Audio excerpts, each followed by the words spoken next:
I would. Jarek Boykin, obviously a guy that Tyrod Taylor looks for a lot, had 164 receiving yards last year. But I think the loss of Ryan Williams, I know Darren Evans is there, but that allows the secondary to not have to worry about the run quite as much. And 1 year later, the secondary for NC State starting to settle into Mike Archer, the defensive coordinator system. Well, as you can see, the Hokies preparing to kick off. It's going to be Justin Meyer. They are in white togs with white jerseys, the dark headgears, and North Carolina State. The deep receiver is TJ Graham. They are retired in both red tops and togs, white headgear. ACC contest, and this one is about to get underway, and we are. Deep kickoff. This one is going to sail to the end of the end zone, and it will be taken at the 20-yard line. So let's talk first of all about Russell Wilson a little bit more, the young man who hails from Richmond, Virginia. And this is a guy who 3 touchdown passes in 5 straight games. We mentioned at the top of the show against Georgia Tech, he threw that interception that was returned for a touchdown, cut it to 3. The very next drive, he was surgical. They moved down the field very methodically. He threw a wonderful pass to TJ Graham in the end zone for a touchdown. Just absolutely let it roll off of his back. As you can see, 4 wide receivers in the ballgame to open from a shotgun blitz right up the middle. Puts up a pass, has a man there, and it is caught at the 50-yard line by Jarvis Williams. And he had to unload it because of that linebacker blitz coming right up the middle. That was Winslow, and it's good for 31 yards. There's the composure we were about to talk about. Yeah, and another blown assignment up front by NC State and a blitz pickup. And Wilson just has to heave that, but he has so much cohesion with these receivers, he feels comfortable doing that. Well, as you at home could see, it was thrown absolutely perfectly, and he did that under duress.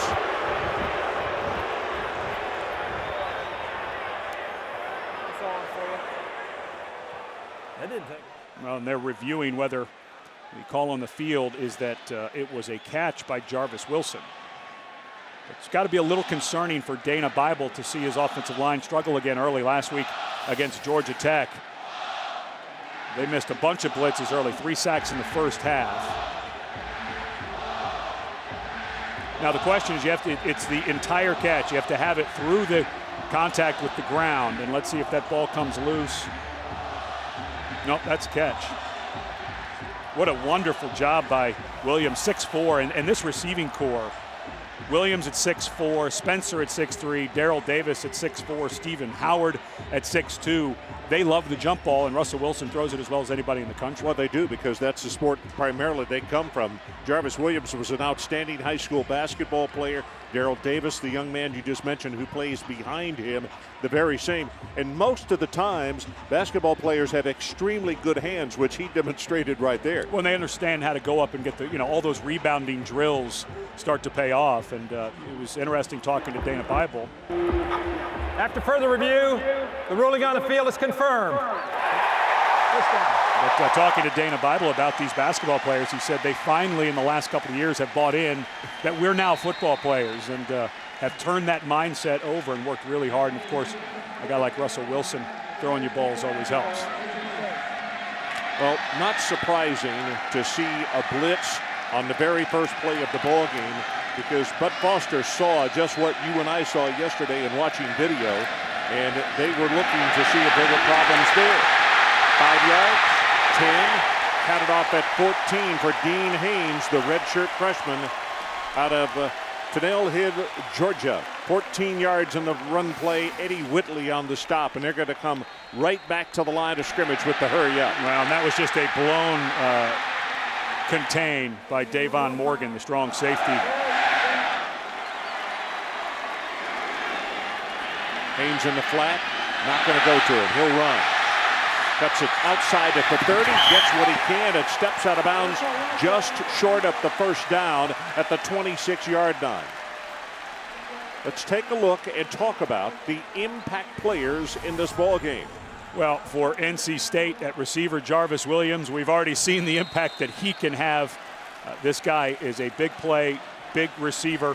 And defensively for Virginia Tech, John Graves, 27 career starts. He was the only returning starter in the front seven for Virginia Tech at the start of the season, so they really rely on his veteran leadership.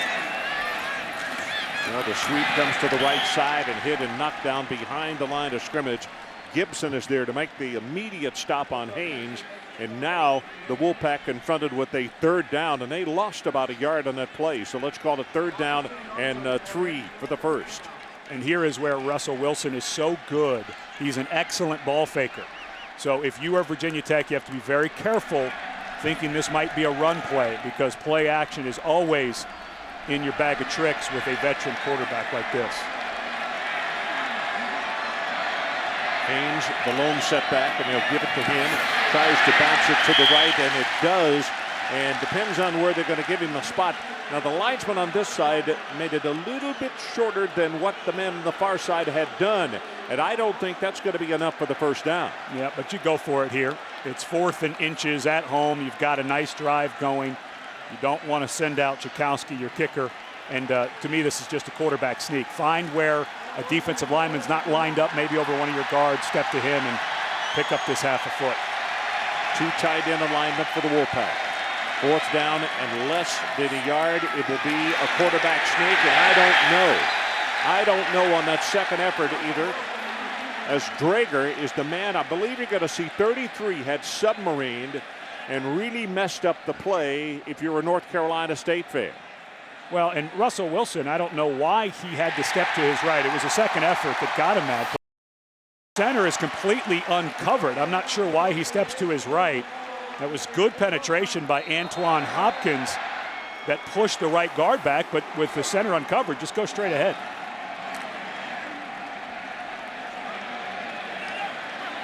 So the officials say first down, North Carolina State. If you just joined us, we're about to have played the first 3 minutes. They go with the running play to Haynes again. Tries to sweep the right side. Feet knocked out from under him at around the 21 by Bruce Taylor out of Myrtle Beach, South Carolina. Taylor, a young man who is a sophomore and has really stepped up. They lost a starter, Barquell Rivers, to a torn quadriceps in the weight room this spring. And Taylor, a guy who is second in the ACC tackles for loss. Mustafa Green in the game, and they throw it to him. He's open. 20, 15, inside the 10. It'll be first and goal from the 6.5-yard line for the Wolfpack. Finally stopped by Rashad Carmichael of the Hokies. And the problem for Bud Foster right now is he's getting there with the blitz. The problem is he's going against a quarterback, a veteran guy who has such a great feel for the game that even though Foster's got guys running free, Wilson's starting to pick them apart. So you may have to start playing some coverage if you're Virginia Tech, because if you don't get there, that's what happens. 9th play of the drive coming up, and Mustafa Green will stay in the ball game at tailback. But they'll throw it. Looking over the middle, nothing there. Pressure now coming from the Hokies, and the pass delivered for the touchdown in the corner of the end zone by George Bryant.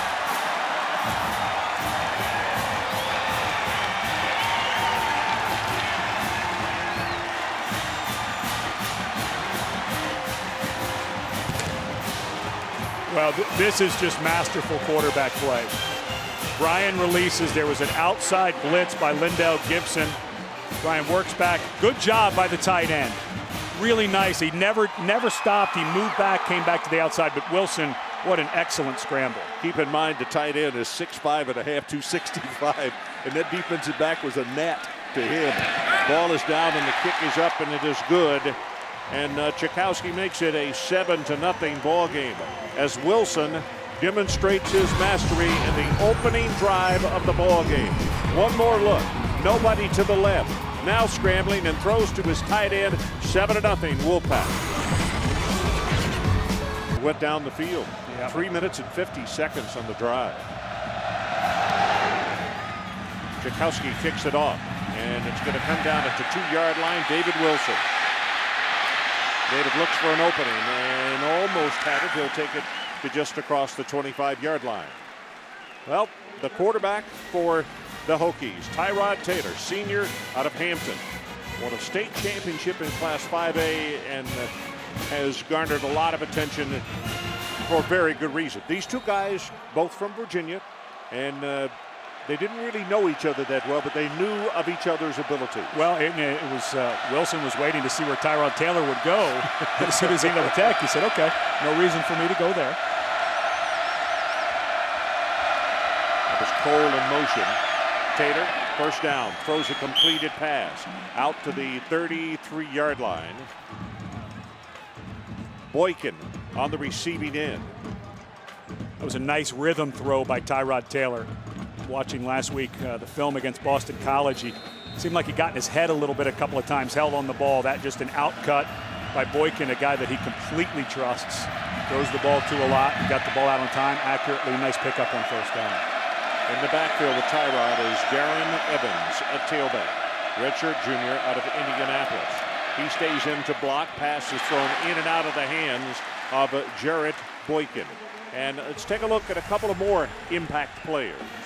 Well, another guy that lines up receiver, Danny Cole, guy they go to a lot, sub 4.5, had that 81-yard reception against Nebraska last year. And for NC State, so glad to have Nate Irving back. Young man suffered a bunch of injuries and a horrific automobile accident in June of 2009. Has moved to that middle backer, 16 tackles last week against Georgia Tech. In fact, Frank Beamer and his staff all said one thing that's obvious is that just Nate being back, he's making everybody better on this NC State defense. Pressure coming off the corner here, and he's going to be sacked. Knocked down at the 26 by Audie Cole, a redshirt junior from Monroe, Michigan.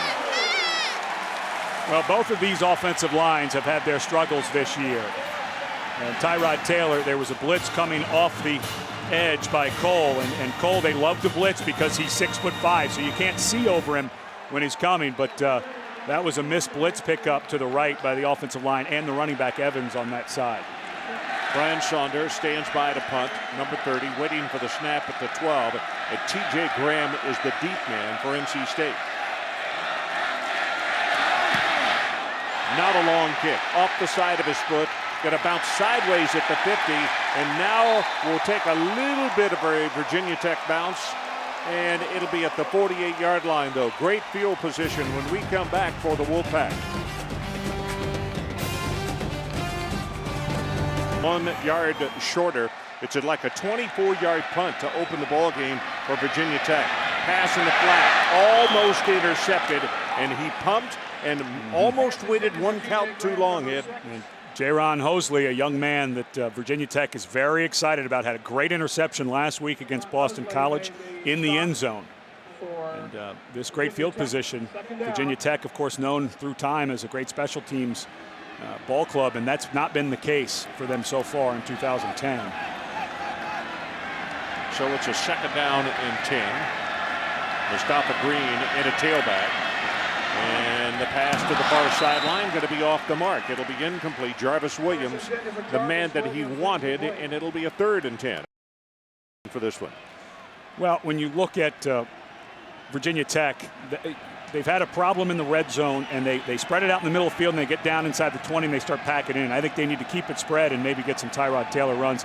And for NC State, max protective necessary. In other words, leave a back or a tight end, and we have already seen the struggles with picking up the linebackers. So to me, leave a guy or two in, pick them up, because you give Russell Wilson, well, not even if you give him time, he's throwing a great ball without time, but he will pick you apart. Darrell Davison at wide receiver, going to go long, got single coverage downfield, and the ball just beyond the outstretched arms of Owen Spencer. Last year, Owen Spencer led the nation in average yards per catch. And he certainly would have helped himself right there had he been able to come down with that one. He got so concerned with the defensive back. Both of them were kind of hand fighting. If he would have just started running full speed, I think that was a well-thrown ball by Wilson, but Spencer got locked up and slowed down just a touch. Drager and Eddie Whitley applying the pressure on quarterback Russell Wilson. So their first punt of the afternoon. Pressure's on, flag goes down. And here is the difficult thing, as a fair catch is called for and made inside the 20. Folks, they had the punt blocked, and he almost ran into the punter before he got the kickoff. Well, and the headaches for Virginia Tech on special teams continues. Kind of a mirror image of the opening night ball game against Boise State. Running into the kicker. Stopped. against the defense. The 5-yard penalty is declined. Yeah, Roberts had, you're absolutely right. Roberts had a beat on that. And if he cuts across, he'd blocked it with his body, even if he hadn't extended his arms. And that's what you do. A lot of times you put receivers on there, and Frank is really hot with him because all he has to do, it's like running a post route. Just put your right foot in the ground and cut across the foot of the punter, and instead of a penalty, you've got a blocked one, and who knows where the ball ends up. Now, look at the field position now. Well, the Hokies are going to take it over at their own 7-yard line, trailing 7-0. 9:19 left to play opening quarter. Taylor, great protection, has a man, and in and out of the hands of the receiver. That was Donnie Cole, and Donnie almost fought that one a little bit.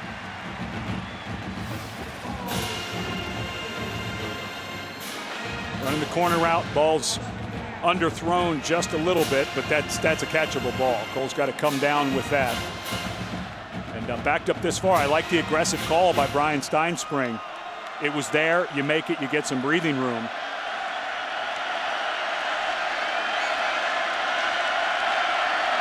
David Wilson in the ball game at tailback, number 4. And he'll get the handoff right up the middle, bounces off the tackler, he's loose.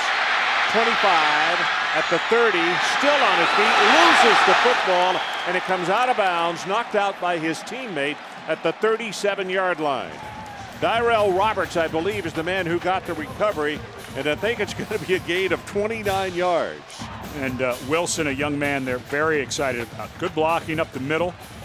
Poor tackling there. 3 guys came together for the Wolfpack can't make it, but this is a guy with great speed. He's a track guy, triple jumps over 51 feet. Well, he won the state high school championship as a triple jumper. And believe it or not, he weighs 200 pounds, which seems a little bit heavy for a track guy who's either long jumper or triple jumper. But just right for a running back. Perfect. Play action. Taylor with a good fake. A lot of time. Gets it out in the flat. And he hits David Wilson, and David gets hit immediately by Nate Irving. And listen to the response from that student section. This man, they are so happy to have him back. They're so happy that he was alive after that car wreck that he was in. Well, this is one of the things that Virginia Tech does. Watch all of the deep routes, and there's nothing in the middle, no crossing routes to bring that make the linebackers and the strong safeties have to come up. And studying them on film, it seems that they love that deep route, but they don't layer something underneath. So when you dump it off to the running back, there's nothing that the linebackers have had to respect behind them. Well, you could see that low line in there that he had 16 tackles last week against Georgia Tech. And who is it again? Hello, Nate. Not only back-to-back tackles, back-to-back smashes. Well, when we met with him yesterday, he was talking about the flow of the game when you're gone for a year. Watch how quickly he reads this. He's coming forward. It looks that was going to be a cross blitz between the linebackers. Give credit there to Mike Archer, the defensive coordinator. But he talked about his eyes coming back, seeing the game better. 3rd down, and the line to make it. They got to take it all the way out to the 43-yard line. 7-0, North Carolina State. Blitz comes right up the middle again. They pick it up. Pass in and out of the hands of the receiver. It's intercepted at the 20, 15, at the 10. C.J. Wilson, and he'll take it down inside the 5-yard line. 1st and goal, Wolfpack. Brandon Bishop will wind up getting credit for the interception as Andre Smith couldn't hold on to the football. Well, this ball thrown a little bit high, which was the same thing we saw with the ball to Danny Cole. However, no, that's tough for a tight end. That's a big body, 6'5", 272. It was thrown a little high and behind him, so a difficult.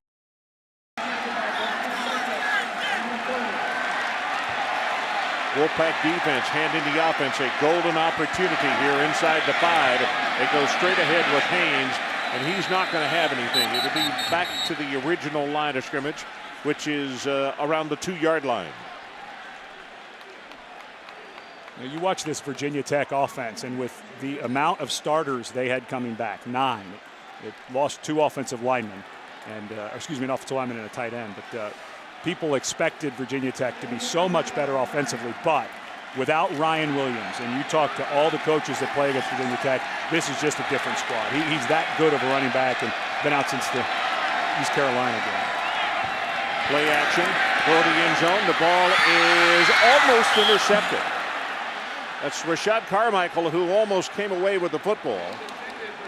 They were intending it for George Bryant, and George actually was reaching around the head of the defensive back to make the reception.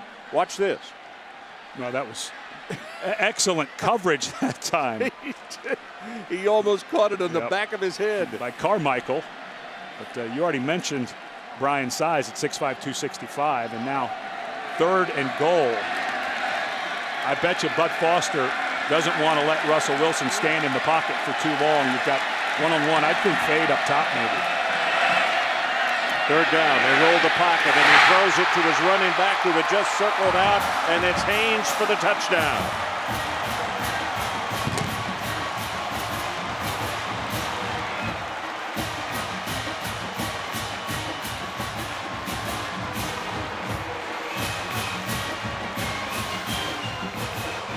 Well, excellent call by Dana Bible. You go with the play action. Look at all the white jerseys that bunch together to play the run. And Dean Haynes, who was a defensive back up until 2 weeks before their first game, runs a nice route and good throw.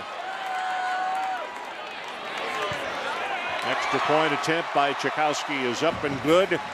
And with 6 minutes and 23 seconds left in the opening quarter, we'll watch it one more time going to break. It is 14-0 as they circled the running back out of the backfield. Haynes scores. And I tell you, they've been rocking and rolling, and they should have, because of the start by their ball club in the first almost 9 minutes of this ball game. This is Wilson. Tries to get outside, and a nice defensive play as he gets belted down hard at around the 21-yard line. And let's take a look back at our Chick-fil-A drive recap. One of the things that NC State does so well is make you defend every eligible receiver. This time Russell Wilson finds Bryant, his tight end. Then they run the running back Haynes out of the backfield for the touchdown. The Wolfpack have 5 guys with 10 or more catches on this early season. Russell Wilson does a good job spreading it out, but Dana Bible calls a wonderful game. He makes you defend everybody. The interesting thing is Dana and Tom O'Brien both have run up against Frank and his staff many times. Going to reverse his field, winds up with a gain of over 10 yards on the play. Stepping out of bounds at the 33 is Darren Evans. Nothing to the right. He brought it back to the left, and that's going to be the longest gainer by the Hokies in the ball game this afternoon. Yep, I looked. You were just talking about how often Tom O'Brien and Frank Beamer have gone head-to-head. I look back. Of course, Tom O'Brien was a longtime assistant at UVA. They played Virginia Tech every year. Then he went to Boston College in the Big East, then the ACC. 22 of the last 24 years, Tom O'Brien and Frank Beamer have matched up on the football field. It's going to be offsides against the Wolfpack. They get a free play here, and Taylor will take it really back to the line of scrimmage and go down, but he'll get 5 yards out of it. You know, actually, that is only the second longest play I mentioned. David Wilson, because of that fumble at the end of his play, that wound up being the longest from scrimmage for the Hokies this afternoon.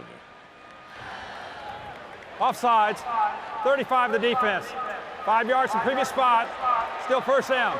Terrell Manning, redshirt sophomore out of Laurinburg, North Carolina. And the ACC, when they expanded and took Boston College and Virginia Tech, got 2 of the best guys in the business, not only as coaches, but as men. And of course, Brian brought his act down here to NC State and starting to show a little progress, isn't he? Yep. You know, we can't be prejudiced on the air, but these two are 2 of absolutely my favorite head coaches in America. No question. Got this one complete. Not enough for the first down. DJ Coles. Well, tonight at ABC, the top 2 teams in the Pac-10 battle as Stanford will take on Oregon. Stanford number 9 and Oregon number 4. It's presented by Southwest Airlines tonight, 8 o'clock Eastern, 5 o'clock Pacific, or on ESPN2 if you don't get it on ABC.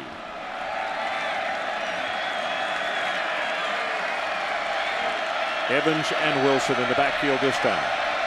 Second down, they need to take it to the 44. And Tyrod Taylor with an audible here. Option play, and they get it back to Evans. Turns the corner, not only has the first down, he's going to have about 6 more yards as Audie Cole will finally force him out of bounds. Well, when you run the option, your receivers have to do a good job of blocking down the field, and DJ Coles that time did an excellent job. Good read by the quarterback. And Darren Evans, who back in 2008 set the ACC freshman rushing record, but then suffered a terrible knee injury before the season. Coach is feeling like he's getting back into his groove a little bit. That's Andre Smith, the tight end in motion. Sets up on the right. Taylor looking, now delivers. Has it complete. That is a great job of making the catch and staying in bounds. Marcus Davis on the receiving end, and the defensive back doing everything he could, C.J. Wilson, to convince the official, but he did. This is a really nice job.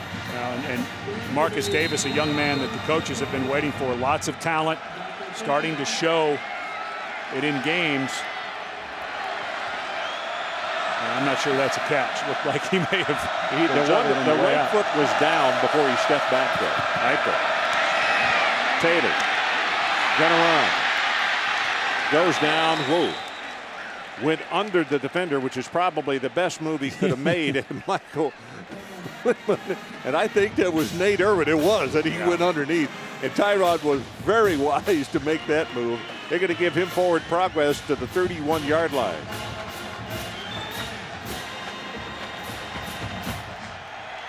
That's 3 tackles now for Irving in the ball game. Quick out pass. Oh my goodness. Just as soon as the ball is caught, Audie Cole had come across and made the hit. We've got Cole already for 4 individual stops in this first quarter. Mike Archer was telling us yesterday, the defense coordinator for NC State, that this is the best group of 3 linebackers they have had since they've been here as a staff. And Cole, a guy at 6'5", he moves better than you think. You can put him out in space. This time he's lined up on a slot, and there's just no chance for Darrell Robert at 189 pounds to block him. By the way, John Tenuta is the linebacker coach here at North Carolina State. Third down, over the middle, too high, intended for Andre Smith.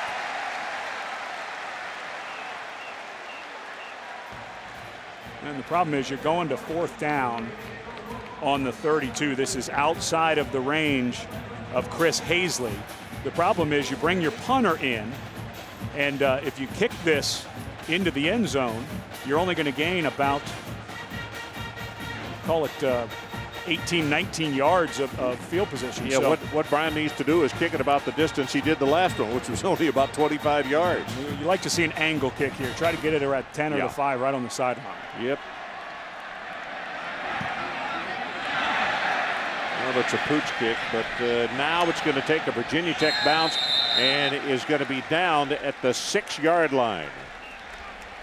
And let's check in with Robert Flores in New York. Robert?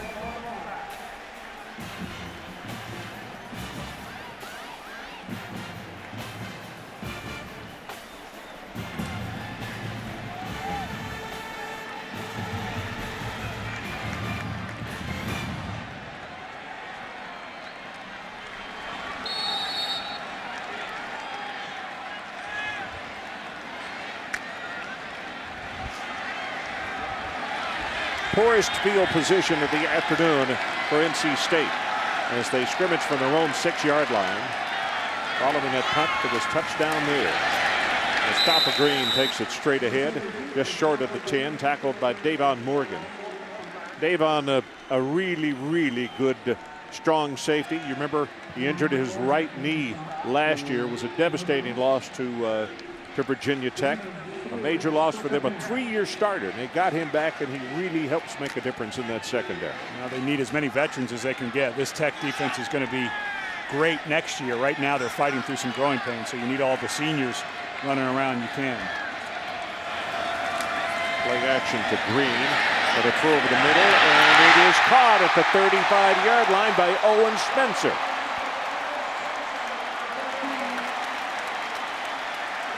It's a nice job of protection by that offensive front. Good for 30 yards.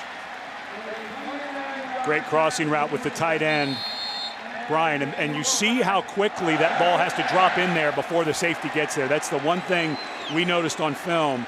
Russell Wilson is great at knowing exactly when he has to throw the ball. If that's a half a click later, the safety's going to make a play on that ball or the man and break it up. Mustafa Green right at the middle. Has 5, has 10, counted off at 12 yards. Rashad Carmichael saved a touchdown on the play. Let's take another look.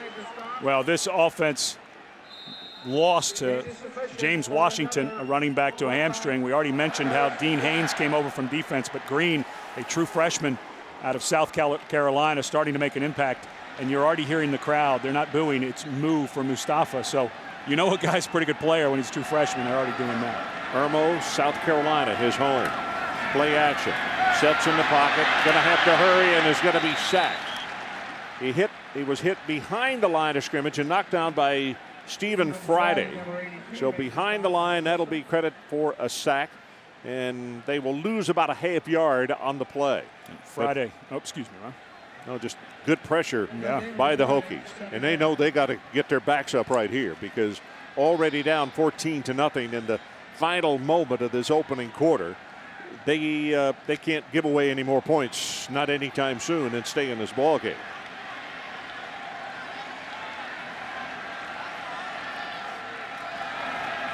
Wilson.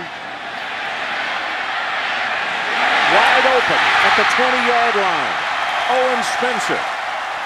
I don't know how he got that wide open. Somebody just lost him, and they're going to give him progress to the 22-yard line as Jaron Hosley came over to make the tackle. Wow.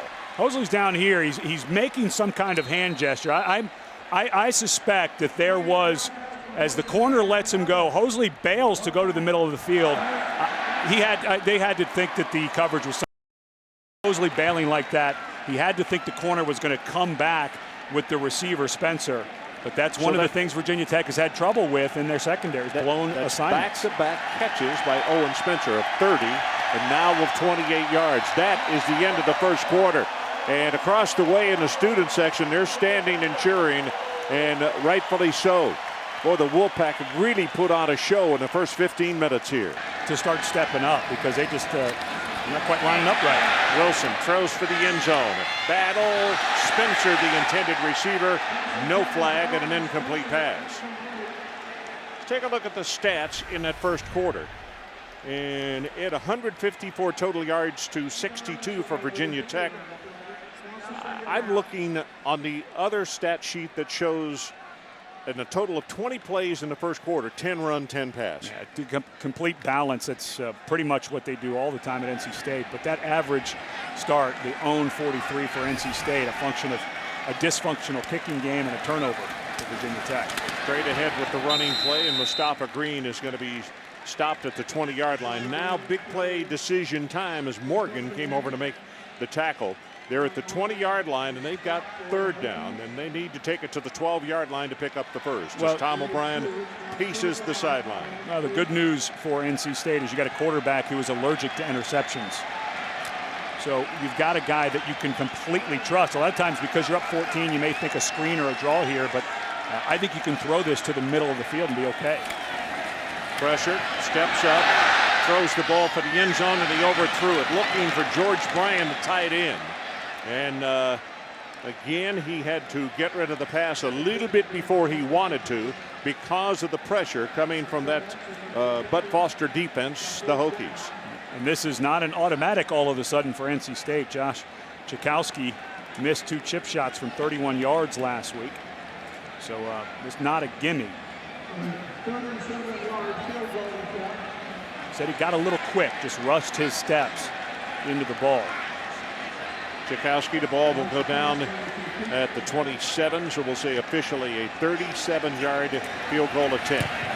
And line drive, aesthetically, it gets about a 3, and the kick gets exactly a 3. It is good, 17-0 NC State. Chakowski kicks it off. High spinner, this one returnable from the goal line. It's David Wilson. Wilson treated rudely at the 20-yard line. Well, after making a serious statement with a victory at Dover, defending champion Jimmy Johnson, now in second place in the chase standings, has his sights set on overtaking current points leader Denny Hamlin. The chase for the NASCAR Sprint Cup continues at Kansas on ESPN Sunday. That's at 1 o'clock Eastern Time, and coverage actually begins with NASCAR Countdown at noon on ESPN2. How different would this game be if Tyrell Roberts would have gotten that block punt and Friday would have gotten that block field goal? And that's not really a woulda, shoulda, coulda. I mean, they were that close. Well, Taylor's going to take it himself out of bounds at the 23. David Amerson came over defensively to get the push on him.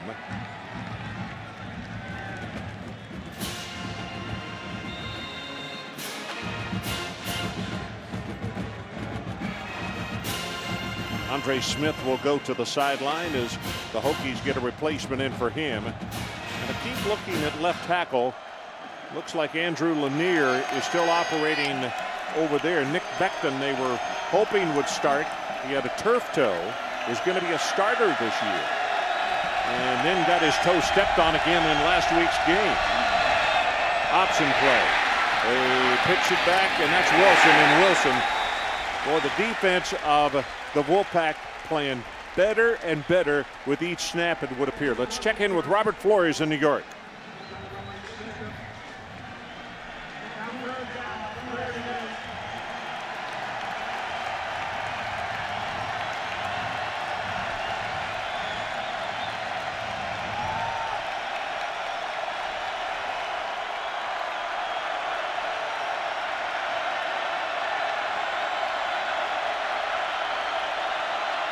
David Wilson, the lone setback. It's third down.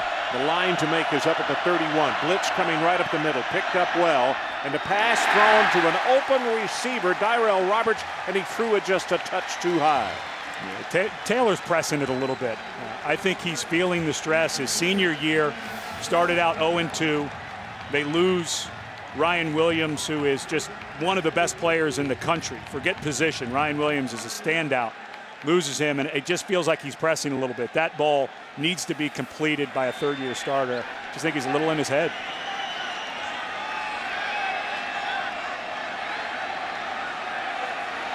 Well, let's see if Saunders can get a foot into this one. T.J. Graham, the deep man, and here is his best kick of the afternoon. Driving spiral all the way back to the 18-yard line, and great coverage by the Hokies on the special teams. He will be stopped at the 17-yard line. 56 on the kick, -2 on the return.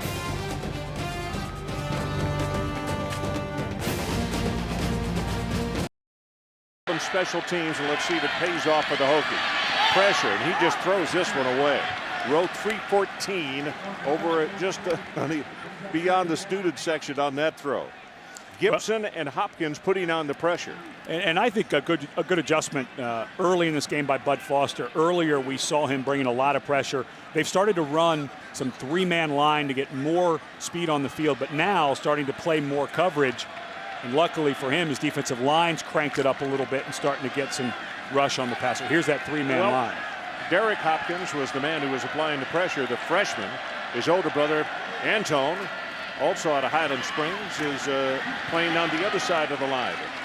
As the running play is going to go just across the 20-yard line. Well, now it's time for our Aflac trivia question. Aflac!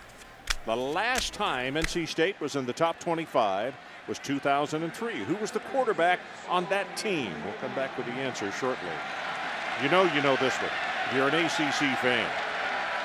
Third down. They need to take it out to the 27. Pass over the middle is not catchable. Jarvis Williams, the intended receiver, and he couldn't get up high enough. So Russell Wilson will come to the bench.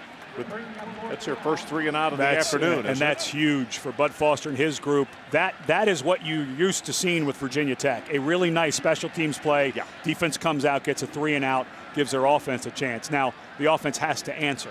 They have to come up with something and get some points on the board, because you can't just keep putting Russell Wilson out there. Well, Andy Leffler comes in to punt, and this is an area that the head coach Tom O'Brien said yesterday, quite frankly, they need more consistency in. Here's the kick. It's a short, wobbly spiral, and now it's going to bounce away from the deep man. And what made it very good on a punt that was not real good, it hit so far in front of the return man, then hit the ground, and it bounced for another 20 yards. Let's take a look now at our Pacific Life game summary. Well, if you like an offense that is diverse, has a good power run element, a quarterback who is great in the pocket and getting out of pressure, you'll like NC State. The first touchdown pass went to the tight end, George Bryan. And the second one was off a play fake to Dean Haynes. But this offense, they can spread you, they can pack you in, and they've got a quarterback who has command of it all. Oglesby joins Darren Evans in the backfield for the Hokies. Tyrod fumbles the ball, now secures it. And he's going to run and come out of bounds at around the 25-yard line. A gain of 2 and a lot of duress for the quarterback who couldn't handle a low snap on that one. Terrell Manning forced him out of bounds.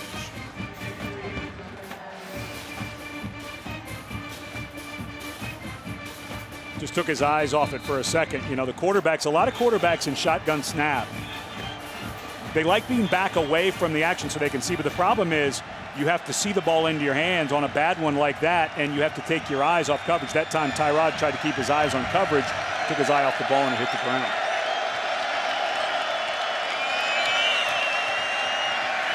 Looking, steps up into the pocket, and is going to be knocked down as he crosses the 30 by Nate Irving. And I think unofficially that is 4 tackles for Big Nate. I mentioned John Tenuta as the linebackers coach for defensive coordinator Mike Archer. A couple of guys that are former head coaches. Tenuta, defensive coordinator for many, many, many years.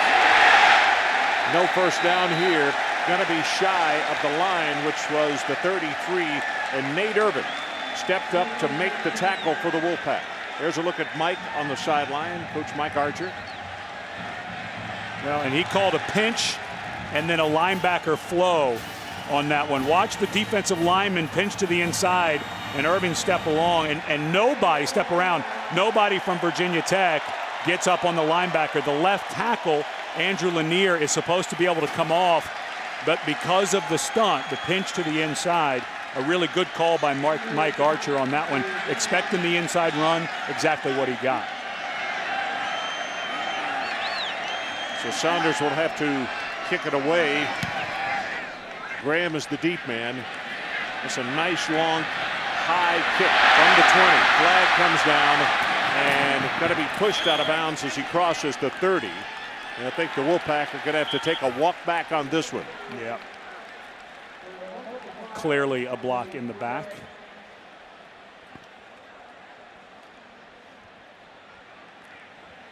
Quite sure they won't wave this one off like they did against Boise State in the fourth quarter in that game, which was a huge wave off of a penalty. He was right on the line. Admittedly, could have gone either way, but Frank Beamer not happy with that call that got pulled off in that Monday night up at FedEx Field.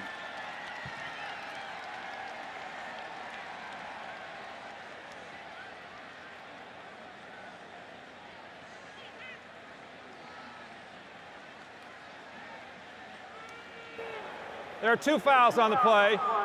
During the return, block in the back against the receiving team. That's a 10-yard penalty from the spot of the foul. After the play, dead ball, personal foul, unnecessary roughness against the receiving team. Number 49. That'll be half the distance to the goal. First down, media timeout. So let's take a break. 17-0, NC State. 1,000 more than anyone in the history of the ACC. Straight up the middle, big opening. Mustafa Green. He's got chasers, but can they catch him? And they do. Inside the 45-yard line, Govea Winslow makes the stop after a 49-yard gain. Just a real simple zone run scheme. Excellent job by the right guard. Zach Allen. Yeah, Zach Allen got himself a pancake block. And that's exactly what Green cut behind. Just got his pads under the defensive tackle and drove him right in the dirt. That's exactly what Tom O'Brien, a former offensive line coach at Virginia, likes to see. Well, they're going to run a little reverse. Ball is on the ground. I think it's recovered by Virginia Tech. Well, let's wait. No, he lost it. He lost it. Derek Hopkins, the freshman, fell on it on his pads. You've got to cradle it. You do. When the ball's on the ground, you can't fall chest first on the ball. You have to fall on your side and watch as the ball hits the turf. And just a mishandle there, but watch Hopkins falls chest first, belly first, and it comes right out. You have to put your side next to it and cradle it, because when you land on the ball, you bounce off it and you don't get it. So with a second down and very long, here comes pressure on the quarterback. The ball is thrown forward, almost like a shovel pass. And I'm waiting to see if they're going to call, they're going to say incompleted pass. So it'll be third down. Third down and 17. Yeah, that was good pressure that time by John Graves. By the way, Derek Hopkins, who was very close to going in the record books of having recovered that fumble, his nickname is Skip. His older brother, Anton, is Hop, and they have a younger brother at home, and guess what? Jump. Jump is what his nickname is. Well, they have to hang out with running back David Wilson, who's the triple jumper. Well, whistles now, but the play is going to be stopped. For Wilson, he completed his first 3 passes of the afternoon, and since then is NC 3 State, of 11. It's their first charge timeout of the half. 30-second timeout. So we'll take a timeout. 17-0 NC State. And Mustafa Green has had himself a really outstanding afternoon. Third down. Wilson throws it far sideline into coverage, and I think this one got picked off. It did by Hosley. Nope. Yeah. The official calling timeout. It's the first turnover. But that one he threw into coverage and just kind of threw it up for grabs. Yeah, this is one that Russell Wilson would want back. And the thing that Dana Bible will tell him is it's third down. Well, you look at it. If you don't complete this and you punt it, I mean, you still don't want to be throwing interceptions. You come down, there might have been something you could look at underneath, try to do that. But really, you look at the field position game, not terrible.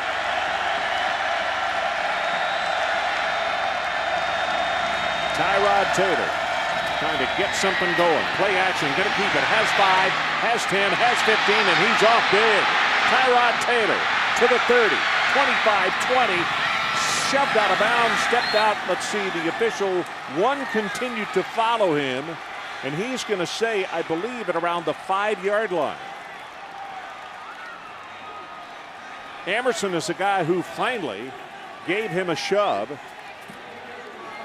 That is 78 yards on the run from scrimmage by Tyrod Taylor. A great double team at the point of attack. You could see the back of the jersey of Greg Nosal. Got a really nice double team, pushed him up and allowed a huge hole for Tyrod to run through. Virginia Tech back quickly to the line of scrimmage as Taylor looks to the sideline. Further review. Well, Frank trying to get a play off here, and I don't blame him because, quite frankly, I thought he stepped out of bounds a little further back than he did, but the official just kept on running with him. But anyway, it is a huge chunk, their longest play of the afternoon. And watch right there. I thought that's where he stepped out of bounds. Emerson is the man who was forcing him, but still, they're going to have the ball in great field position. Steps out, let's see, right there. That's going to be, what, the 11-yard line. Awfully close. I can see why the field judge maybe thought he stayed in. I mean, he might have had a blade or two of white grass underneath his big toe. So that'll come back to the 12. But this is where Virginia Tech has really struggled. After further review, the ball carrier stepped out on the 11-yard line. First and down. But this is where Virginia Tech has gotten stuck in mud. 18 trips inside the 20 coming into this game and only 9 touchdowns. Tell you what, though, Frank wants that opportunity right now because they've slumbered a little bit on offense today, and now maybe this is the play that will awaken them. They tend to pack it in and run on first down in the red zone. Let's see if they spread it out a little bit and let Taylor throw it. Taylor under center this time. Straight back to throw. Far sideline. And the ball tipped, and that's a nice defensive play by C.J. Wilson. Well, they were trying to set up the corner route to Danny Cole. They had Andre Smith, the tight end. Cole goes to the inside and breaks back to the outside, but this is just wonderful coverage by C.J. Wilson. This secondary that got torched last year by Virginia Tech amongst other teams has really started to grow up. So it is second down. David Wilson now the lone setback, and this time Taylor will go from a shotgun formation. Blitz coming off the corner. Quarterback keeper right up the middle. Great idea, and all of a sudden that hole just closed, and it was Kuhn who was there. Marcus Kuhn, number 91. With injuries, a redshirt junior, and he closed it up and made a very valuable tackle. Because I thought for a moment there Tyrod might take that thing into the end zone. Now this is where I feel like you get your tight end involved. Andre Smith at 6'5", had 4 catches last week. Get him in the middle of the field, make the safety and linebackers go to him, and do some type of crossing route, maybe underneath of it. Third down. They can pick up a first down at the 1. Taylor avoids the pressure. Scrambling, now throws, and he caught it. And that is Andre Smith, the tight end. He may be 6'5", 272, but what an athletic move. And I'm not sure Emerson could have covered him any closer without interfering. Well, the tight end gets almost a free release. He's going to run out, and that's a really good coverage by Emerson. As Emerson goes, Smith breaks the outside. Emerson lost track of where the ball was, but what a sensational catch to lay out. And you're right, I don't know that Emerson could have done it much better, but a good job by Tyrod Taylor in scrambling to get over there. Hazley to attempt the extra point. Ball is down and the kick is up, and we got a 10-point ball game. And as we go to break, let's take one more look at the play. This time, so probably what might be a good thing is just a line drive that suckered. Yeah, he ran a 10.4 400 meter in high school, so not sure how much you want him catching it. Well, it's a knuckleball, and it's taken on the fly to 17. Now turns it back into the middle, and across the 32 to the 33 is Underwood.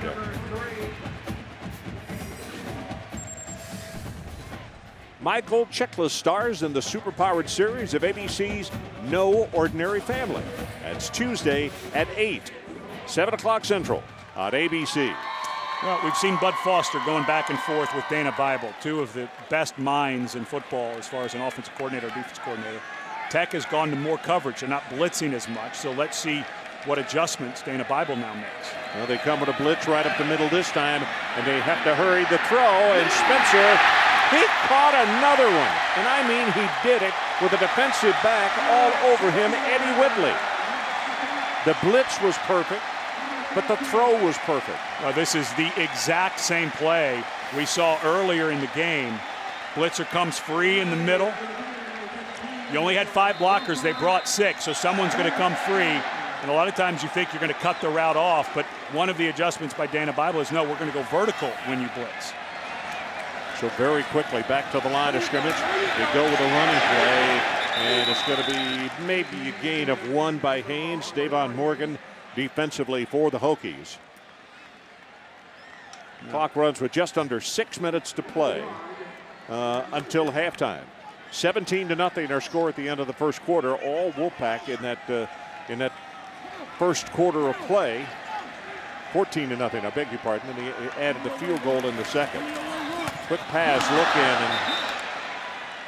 and That didn't hit where I think it did. Yeah, no, it hit Brian right in the helmet. There was a slant. That's what I thought. I heard a bang. Yeah, there was a slant going to T.J. Graham, and I think that the tight end Brian ran the wrong route, because you wouldn't run a slant with an outcut by your tight end to the same side, and Brian didn't even get his hand around, and that ball was being thrown to Graham. That's a fastball. You got to throw the fastball on the slant.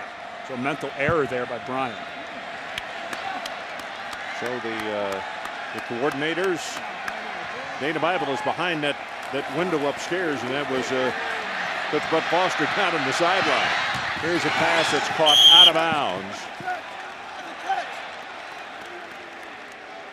Jay Smith, the intended receiver, and it was Drager, Chris Drager, number 33, applying the pressure. Well, and I think you go for it here on 4th down. If you can consider going for it, because the problem, you're on the 32, again, a punt, you're outside of right outside of field goal range for Chakowski.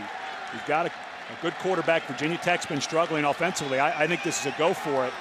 And a slant won't get it. It's got to be a vertical route here, I think, to the left. NC State 1 of 1 on 4th down conversions.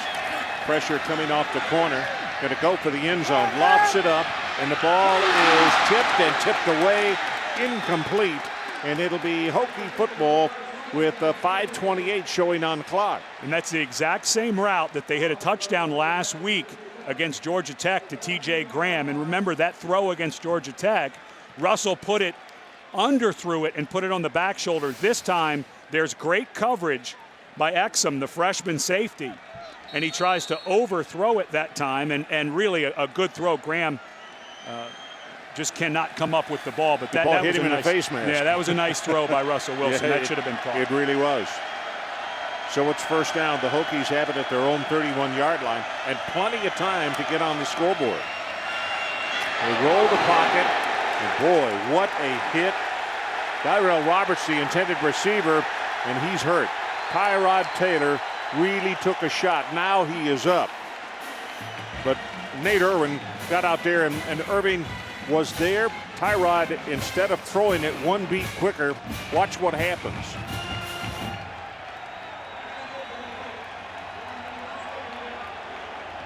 And low chest area to not be called. If he'd have gone 5 or 6 inches higher, they probably would have called hitting a defenseless player at the shoulders or above, but Irving did a good job of getting his pads down and hitting him more in the chest. 2nd down and 10, 17-7. NC State on top. Great protection. Now it breaks down, and he's going to be tackled. Number 56, Nate Irving.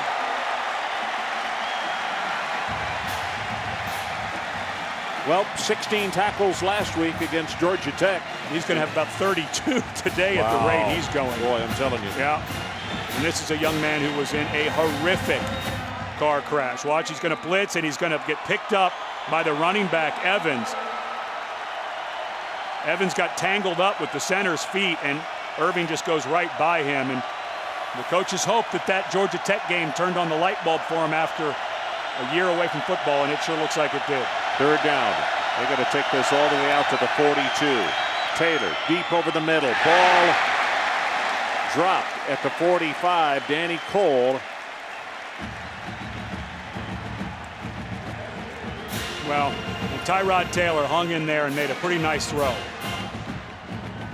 Hokie wide receivers not really helping out the quarterback, so the struggles continue for Virginia Tech offensively, but that after getting a tough hit, then a sack, Taylor threw a pretty decent ball into a nice hole there. This is their 5th punt of the first half.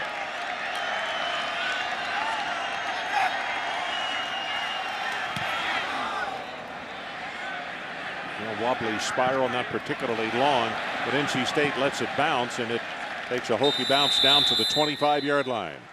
52 yards on the kick. Let's take a look now at today's Good Hands play, brought to you by Allstate. Well, Andre Smith not only does a nice job of staying alive, but this is a wonderful catch. A senior making the most of his chance to play, does a good job of turning and putting his hand underneath the ball. So it is a completion, but he and Stephen Friday, the defensive end, guys who didn't get a whole lot of time before this year, making the most of their last run as Hokies.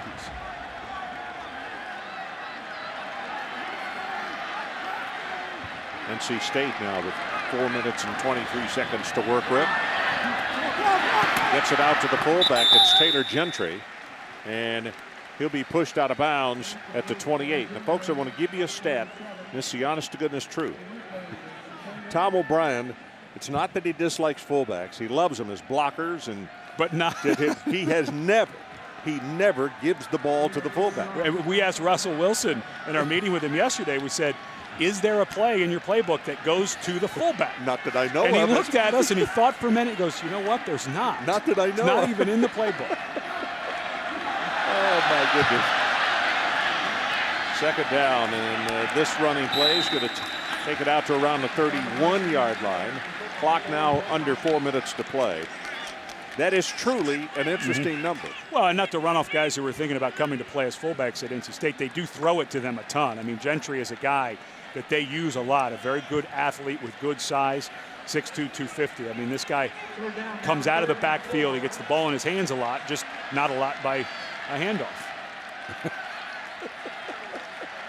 Oh, my. That reaction yesterday by Russell Wilson was hilarious. He had to scratch his head for a second. Do you have one of those plays? Well, not that I know of.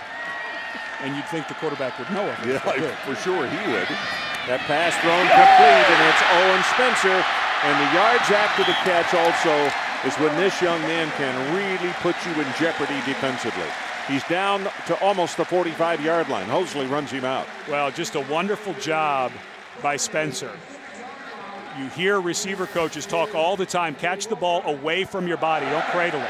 And watch as Spencer, and the ball gets there, gets his hands up, catches it away from him, and the thing that does is it always adds to the yards after the catch. If you have to cradle it for some reason, your feet stop, and the defense can come over and make a tackle. It's 115 yards for him in receptions in the first half. He had a 30 and a 28 back-to-back, and now this one of 23. That ball tipped and knocked away.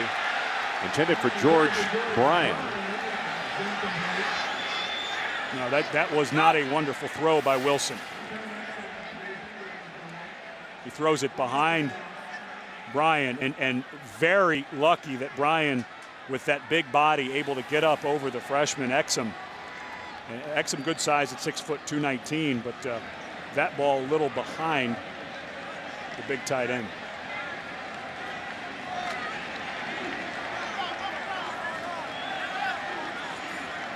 So the clock is stopped, 2:34 to play until halftime. 10-point lead, NC State. And they stay with the running play. Green. And Green is going to make it a third down and about 4 as he'll have it to the 40. Well, coming up, the Cooper Tires halftime report. Get all the information on other games being played around the country. Understand Oklahoma has gone up over Texas 21-7 down to the Cotton Bowl. Opening day of the State Fair always. Third down. He's going to run it. He's going to have the first down plus about 6 more yards as Lindell Gibson will make the tackle. But now the clock is stopped, 1:51 to play, and North Carolina State will hurry up. And with 2 timeouts, they don't have to be in a super hurry. Do anything you want here offensively. We have not seen really a wide receiver screen, which is a big part of their playbook. Blitz coming, and he's going to be sacked. Boy, that was Gibson, and Gibson really timed it perfectly, and it's almost like he hid behind the side of one of those offensive linemen and then just burst through. Well, this is a excellent job. Right there. Charge timeout, NC State. That's their second charge timeout of the half. 30-second timeout. So we'll take a short break. We'll be right back. In the Atlantic Division behind Florida State, Clemson, and Boston College. And it's starting to look like they're in the driver's seat, actually. Wilson to throw. Got by one man, now going to run it. Gets to the sideline and is finally going to be tackled at the 31. It was J.R. Collins. Okay, so now you're in it's like NC State gets to the 30-yard line and they go in reverse or can't make it happen. So now you're right back there on 3rd down. You need 8 or 10 yards, I think, before you feel real comfortable. And I don't think you can feel comfortable right now with your kicking game. He's 1 for his last 3, and we saw him chunk that. So to me, I think this has to be maybe a post route by one of the 3 receivers to the top. Wilson steps up, drills it over the middle, has it, incomplete. The skinny post. And that's Morgan, who makes a good break on the ball. And that's a penalty.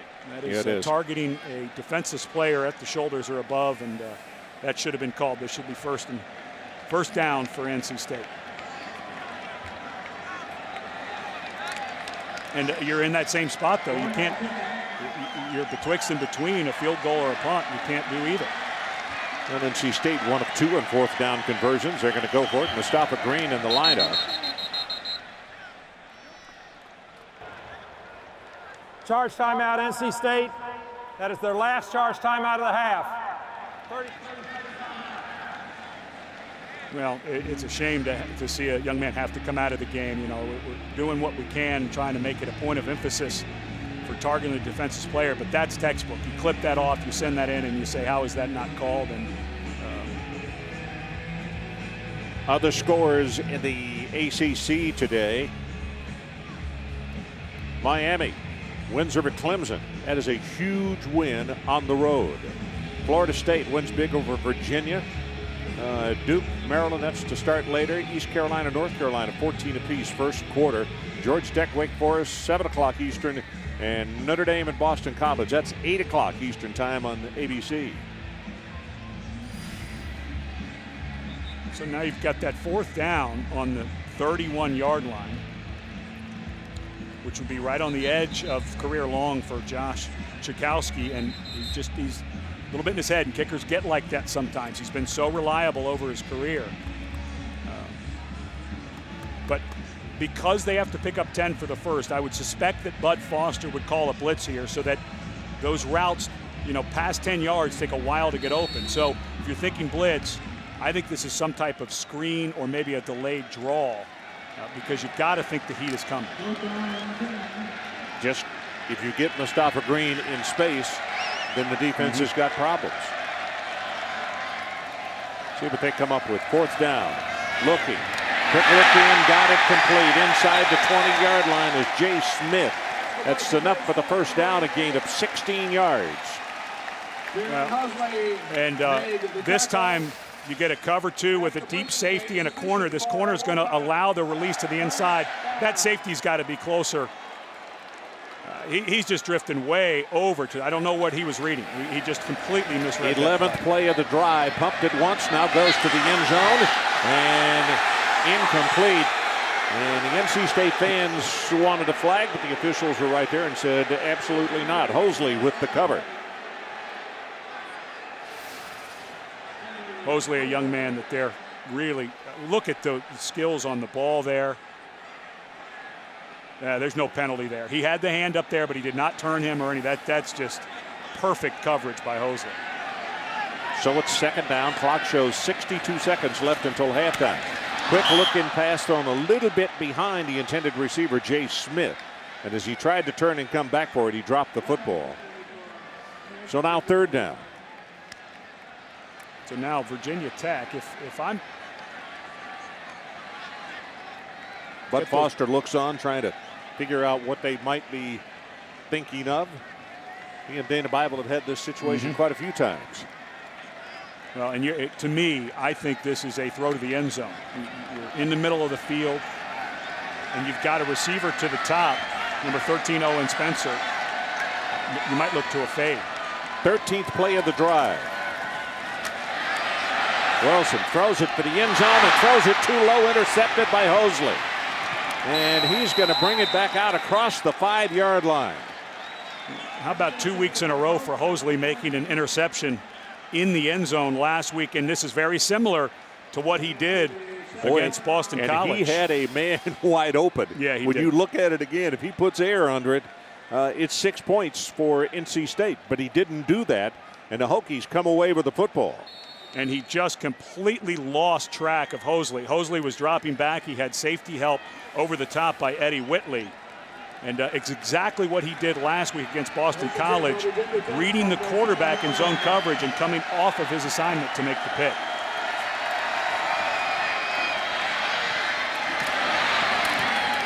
Evans is going to take this one out across the 15-yard line. Brandon Bishop made the stop defensively as a little conversation goes on between the two. And I'm sure Darren was saying, hey, you're from Boca Raton. Nice weather down there, huh? Timeout actually is called to stop the clock at 38.4. And Russell Wilson has not looked as good as we saw on film against Georgia Tech so far. He came out and was firing the ball downfield. He started really hot, looked like he had good command. But I think the way Bud Foster calls defense, the second something's not working, he pulls out of it. He doesn't get hard-headed. They've had this system in place for so long here at Virginia Tech, and they started the game. They were blitzing on almost every down. They were getting there, and then he started playing some coverage. I don't think Russell Wilson expected coverage on that last play. I think he probably thought some pressure was coming. He didn't expect Hosley to be there, and when you're going up against arguably, I think, one of the top 2 or 3 defense coordinators in the entire country, it's a real fun cat and mouse game to watch that happen. So time is back in, and Virginia Tech on offense.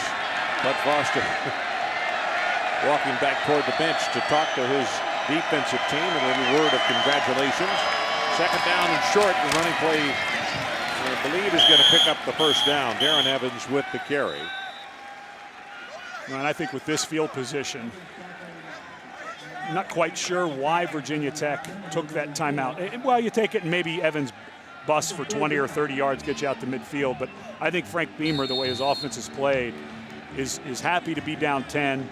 And even though this is a run-looking formation, I'd be surprised if they're going to throw the ball here. The only thing that really harms you is if you get a turnover down here.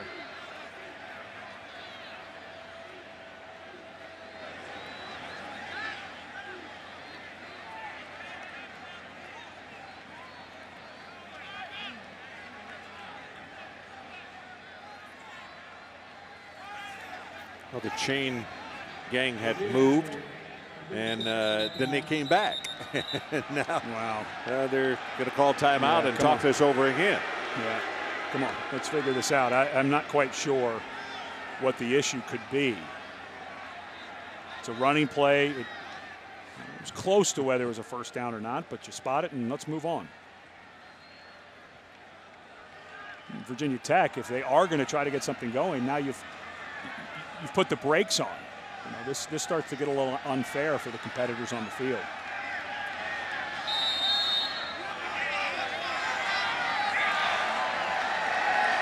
Clock running. Started with the ready, so it's 17 seconds. Tyrod Taylor gets it away, and I'm not sure Cole, well, he caught it. Now this one will probably be reviewed because it is very close as to whether he was in bounds or not. Snap that thing quickly, young man.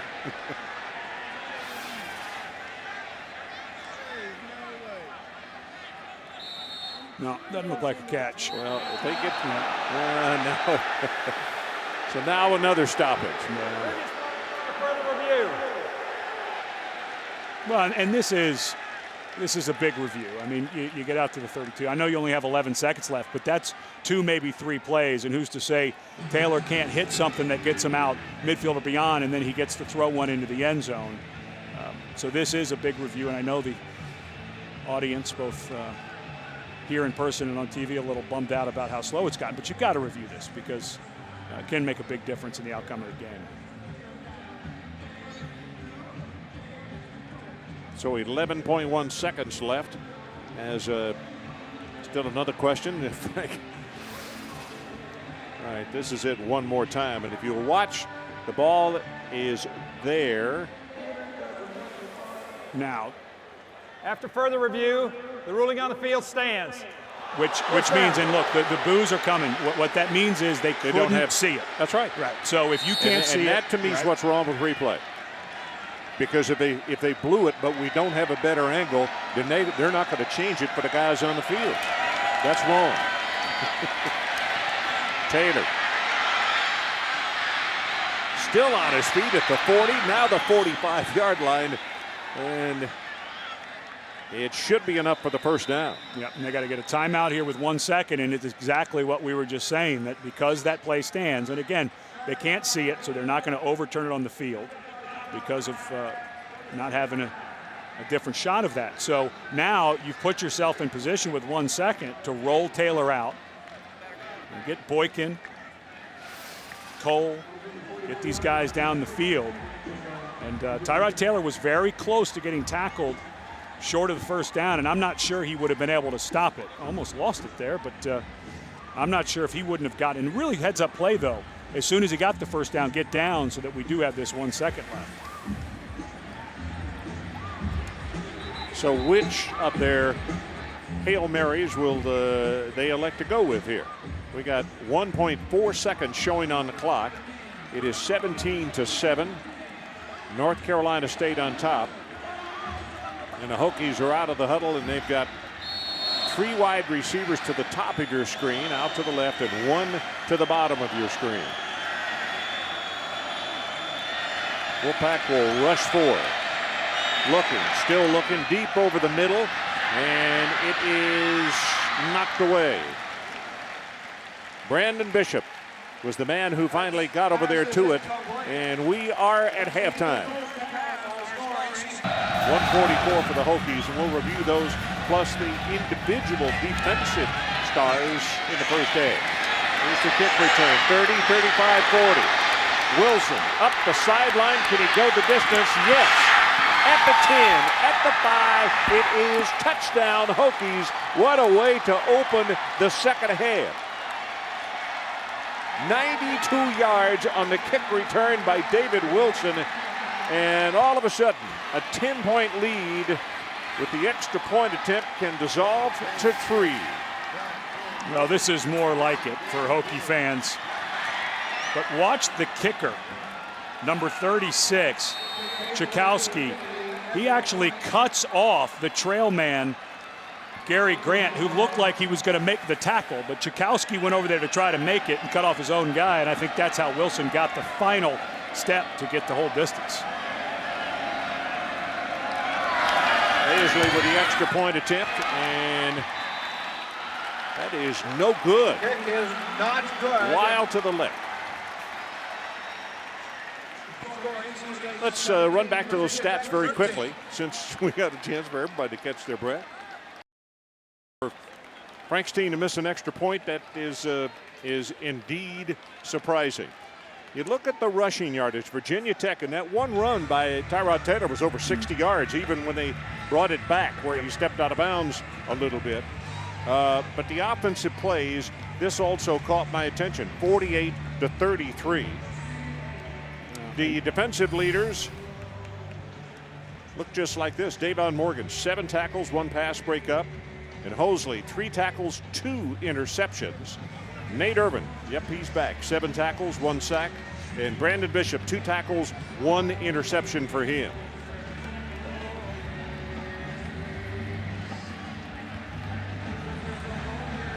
Nate Irving, horrific car crash back in 2009. He's looks a little upset that he didn't get to go out on the field on that defensive side. And there's a look at Hosley, who is really, he's starting to become, they've had so many great cornerbacks here at Virginia Tech. He's starting to have that feel about him, isn't he? Yeah, for sure. Brandon Flowers, what he is from that same high school, Delray Beach, Florida. Justin Meyer prepares to kick it off, and Graham is the deep guy, and Graham is capable of doing what happened just a moment ago. Going to be taken on the run at the 10-yard line. Up to 30, and steps out of bounds just shy of the 35.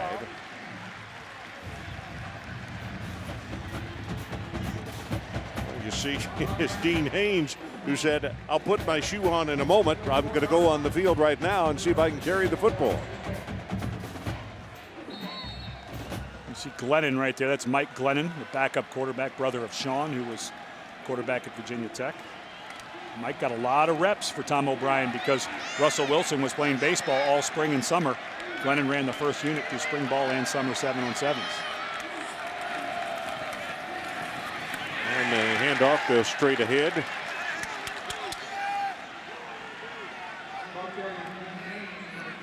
Anton Hopkins is the man who made the tackle, number 56. And by half, here's what Virginia Tech has allowed, second half adjustments.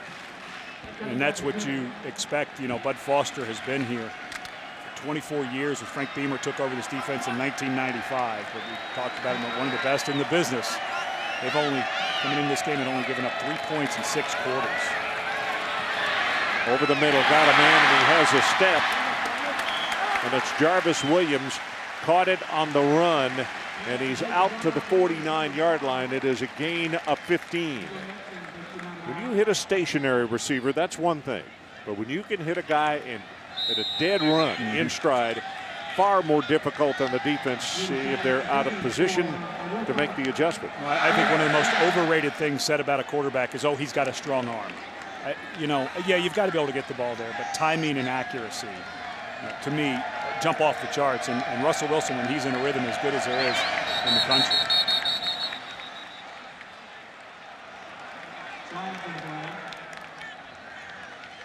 Well, false start called against the Wolfpack, so they'll take a walk back. It'll be first down at 15. They'll scrimmage from their own 44. And this offensive line still trying to find its way. They lost Mikel Overgaard at left tackle with an elbow, so Jake Vermiglio had to come in his stead. They struggled last week in the first half with blitzes. We saw them struggle in the first half against blitzes, and a shot at Don Horton, the offensive line coach, working with them, drawing things up. But if they start coming along, this offense start mixing in some power run, picking up those blitzes, this offense could get scary down the stretch.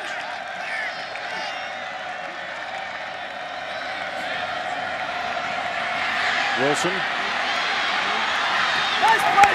Tripped up, and that is Bruce Taylor, number 51. Well, Bruce Taylor is just an absolute shining star right now for Bud Foster and his group on defense. Really good size, 6'2", almost 250 pounds. He is a very good blitzer. He has a good feel for it. He has a good feel for running downhill in the run game, and there you saw good speed in the open field, because if Wilson cuts the corner, he probably picks up 7 or 8 yards. Well, Rivers actually is out, and Taylor in there replacing him, and he's done more than a respectable job as another flag comes in, and they're pointing at the right tackle. 79 of the offense, 5-yard penalty, still second down. It's R.J. Mattis. Anyway, the one more thing on Bruce Taylor, he's got 4 tackles on the afternoon in this ball game, as R.J. is called for the movement. He's out of Concord, North Carolina, and if the name is familiar, his father is the line coach at Virginia. In fact, his dad played at UVA and then went on to play in the National Football League. But he became a starter as a freshman, had to endure a knee injury, and has finally gotten over that, and they're expecting big things out of Mattis.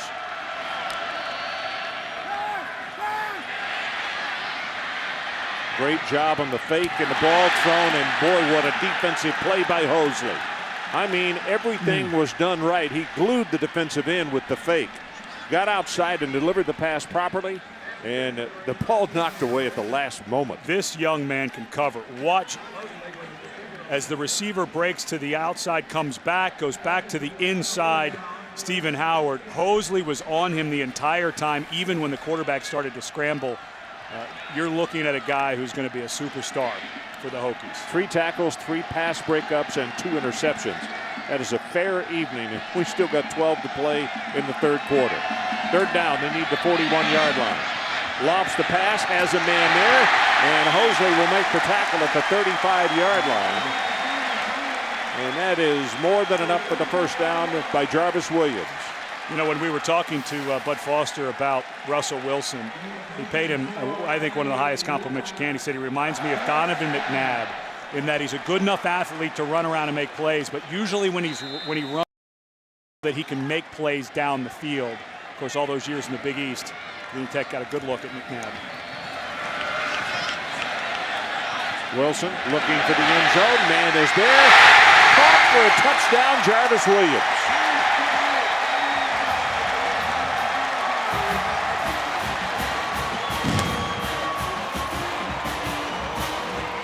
Well, this one is going to keep. Virginia Tech is going to kick itself. They had double coverage. They had Morgan to the inside. They had Hosley to the outside. And they both go. You know, they're peeking back. At some point, excuse me, that is not Hosley. That's Carmichael that time on that side of corner. But here we go. After further review, the ruling on the field stands. Touchdown.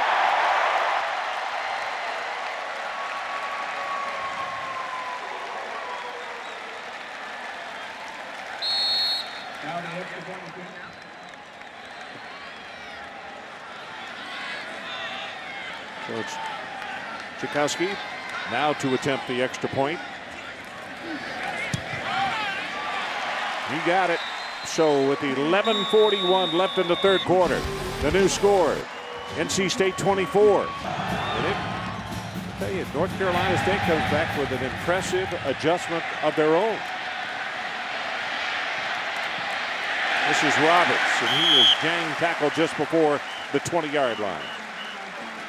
Robert Flores in New York. Let's check back with you.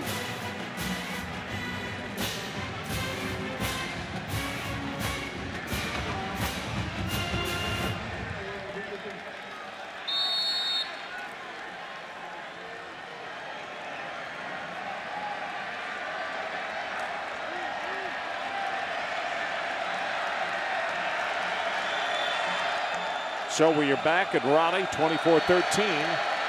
Darren Evans, the tailback for the Hokies.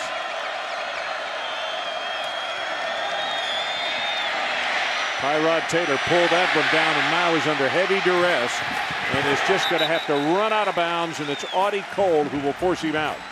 It was Michael Lemon who was applying the original pressure and got him out of the pocket. Boy, has this defense come a long way from last year. Mike Archer, when we were visiting with him yesterday, they had to play so many young guys, and they're still young, freshman, sophomore. But it was the second half of the North Carolina game last year where he challenged him, said, you're no longer freshmen, let's see what you can do. They made some key stops. They got a great win, and they've been building on that through the offseason and right into the fall. Second down, it's Evans, hurdles the man, has a hole, cuts it outside at the 30, and now out to the 37-yard line, and that's Nate Irving who will make the stop, but not before a gain of 21 yards. Well, you get the feeling Virginia Tech really needed that run. Darren Evans, who's going to be playing a lot more with David Wilson. Ryan Williams, in talking yesterday to the coaches, said that hamstring's not coming along as fast as they thought it would. He went out for a little bit of practice this week, but was not even close to ready to go. But Evans starting to get a feel a little bit. By the way, Andre Smith, the tight end, with a really good block in the play to help get his running back out in the open. That pass thrown complete to Evans. Speaking of that running back, going to be a pickup of about 4.5. Well, Manning on the stop. Nice job that time by Tyrod Taylor. Vertical routes all to the outside. They were all covered. All three receivers that were out were covered. Good protection. Came down to Evans. Get a positive 5-yard gain on first down.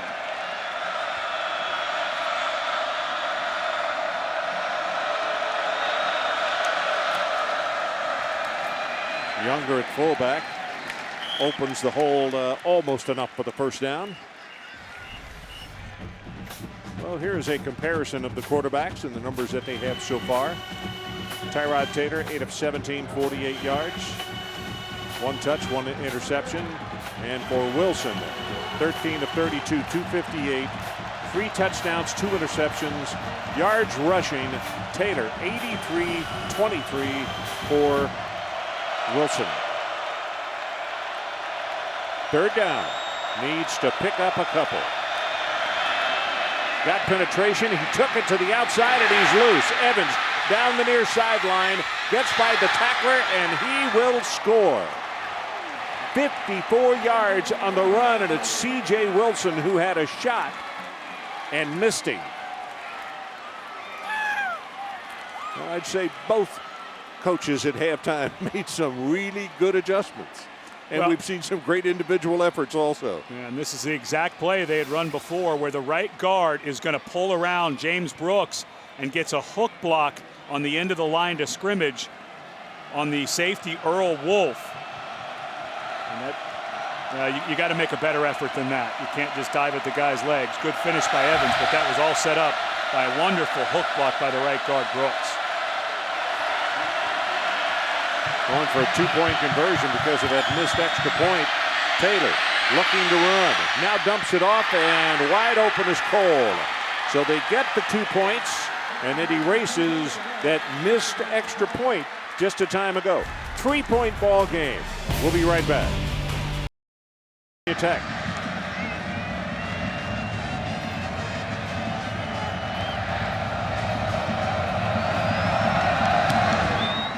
This is returnable. High spinner. Gonna come down at the 3. Graham. Collided with his own man, and that's the end of the road. Gonna be pushed back from there. So a brand new ball game, 24-21. NC State's lead is cut down to 3. Take a look at the 2-point conversion. Watch the 4 red jerseys as they all go with Roberts and the other receiver that was running the other way, Marcus Davis, and oops, forgot one. But I heard him say, was it my deodorant? Or lack of? A good job by Tyrod Taylor. Nothing open early, stepped up into the pocket and then came out. How often do you see when you bounce out and you give up a sack or something like that? Straight ahead. Green loses the ball, and it's recovered by NC State. They were very, very fortunate. No, that was it. Nice job by Eddie Whitley to finish the play. Boy, what a nice job by the right guard, Zach Allen. He gets up on the linebacker, Bruce Taylor. And that's a nice hatchet by Eddie Whitley. Well, that's 2 times now that we have talked about Zach Allen being the road grader, if you will. Opening a big hole, and Green just flies right through. They have a first down at their own 42-yard line. They'll try him again. Nothing doing this time. It's Anton Hopkins who comes in to make the initial contact on him. You know, you were talking about the Hopkins brothers. Yeah. Derek Hopkins, who's the younger brother, has been very good for Anton because Derek has such a motor, and Anton has good skills, whatever. Can't occasionally not go full tilt, and Derek kind of pushes him a little bit, pushes his older brother. It's usually the other way around. Quick pass in the flat. Green. That's Hosley who makes the tackle. And I'll tell you, Hosley may have gotten a little bit fortunate because he hit him, but he didn't lock his arms. And I'll tell you, if number 33 gets loose right there, there are not many folks who are going to catch Mustafa Green. Derek Hopkins over there on the sideline. Now you've got 3rd and long. 3 down linemen for Virginia Tech. This is that 30 look that Bud Foster has started using a lot more the last couple of ball games. But I would suspect pressure is going to come. They're going to at least rush 5, I think. I think you got to get it. No. Stepping up over the middle. Has it complete. Guess who? Owen Spencer.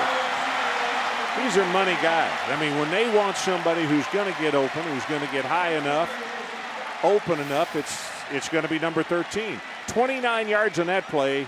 Can we total up how many yards he has? He had 115 at halftime. As NC State gets in a hurry back to the line, 143 yards for Owen Spencer. That's an incredible number. Swing it out, and they got it to Haynes. And Haynes will run out of bounds at around the 18 by Gibson. This offense is amazing. They don't flinch at all. Virginia Tech comes into the second half. They get a kickoff return. They get a long run for a touchdown. Cut it to 4 because they missed the extra point. Then they cut it to 3. And here they come right back, get a big 3rd down conversion to Spencer, who ran a wonderful route. And they're right back in business near the goal line. Russell Wilson with the 2nd down and short. Running play, and Haynes, I believe, is going to have the first down. Tackled by John Graves. John Graves, we talked about him off the top of the telecast as being the lunch pail guy. Okay, upon graduation, he wants to go to work for the FBI after his graduation. That's one of the things that he has set his sights on. And he's certainly in the right part of the country to Quantico's not too yeah, far to up the road. have a good idea of what he wants to do and why. Haynes stays in the ball game at tailback, and it's Wilson throwing over the middle, and the ball almost intercepted. And I'll tell you, now you talk about a pass he's going to want back. Wilson is going to look at this replay, and George Bryan, the tight end, had just been forgotten almost as badly as the play we saw just a couple of moments ago where Danny Cole was so wide open. Yep, and he misread that because he thought that Exum was going to go with Bryan, the safety, but he stood his ground and almost forced another ball in there that would have been an interception. Second down and 10, nothing there. Then that's Hopkins, the older brother, making the stop against Dean Haynes. Well, that was just a lazy block by the right guard, Zach Allen. He just dove at the feet of Hopkins, and Hopkins did a really good job of stepping over him, not being cut block and making the tackle in the backfield. Ninth play of the drive coming up. It is third down. And to keep it alive, they got to take it to the 6-yard line. Mustafa Green in the game at tailback. And they look to throw the ball right over the middle. This is to Owen Spencer. And he had a couple of folks keeping a close eye on him. Rashad Carmichael, one of those. And now it's going to be a fourth down situation. Well, and that was a good call by Bud Foster. He brought a corner, and because he was getting there so fast, Russell Wilson could not wait, and he had deeper routes that weren't just straight verticals. They had to make double moves. So that time he has to dump it off to the hot read, and they're not able to convert. Well, Tchaikovsky missed a couple last week. This is going to be a 32-yard attempt.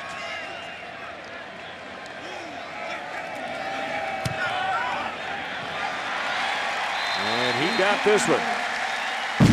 So let's take a timeout. New score, North Carolina State 27-21.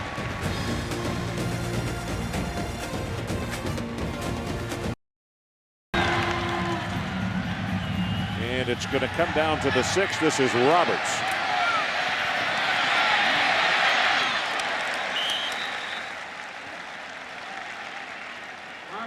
Well, tonight at ABC, the top two teams in the Pac-10 battle is quarterback sensation Andrew Luck leads the 9th-ranked Stanford Cardinal against number 4 Oregon. Saturday Night Football presented by Southwest Airlines, part of Tailgate Week, fired up by Kingsford Charcoal on ABC at ESPN at 8 o'clock Eastern Time.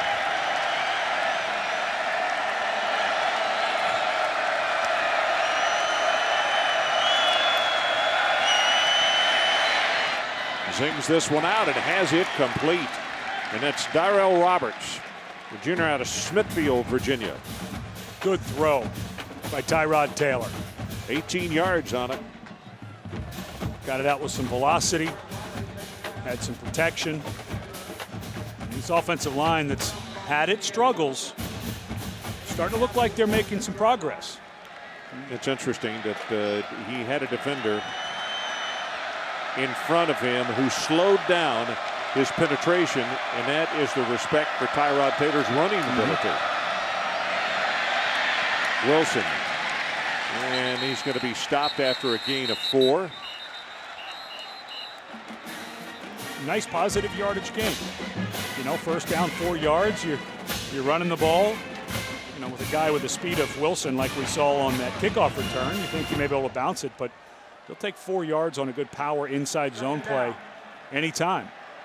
Sometimes you think those speed guys, they want to bounce everything to the outside and try to turn the corner, but he just stuck it up in there.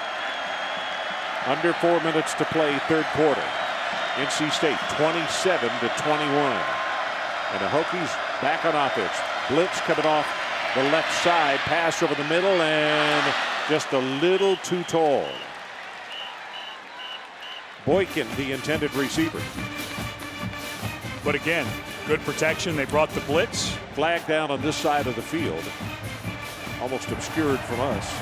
Ineligible player downfield. Number 88 was covered. 5-yard penalty. Still third down.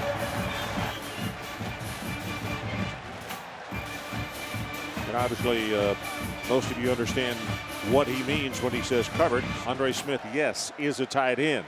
But if he is at the line of scrimmage and there is someone further to his outside at the line of scrimmage, then all of a sudden he's ineligible. That is the first penalty against Virginia Tech in this entire ball game.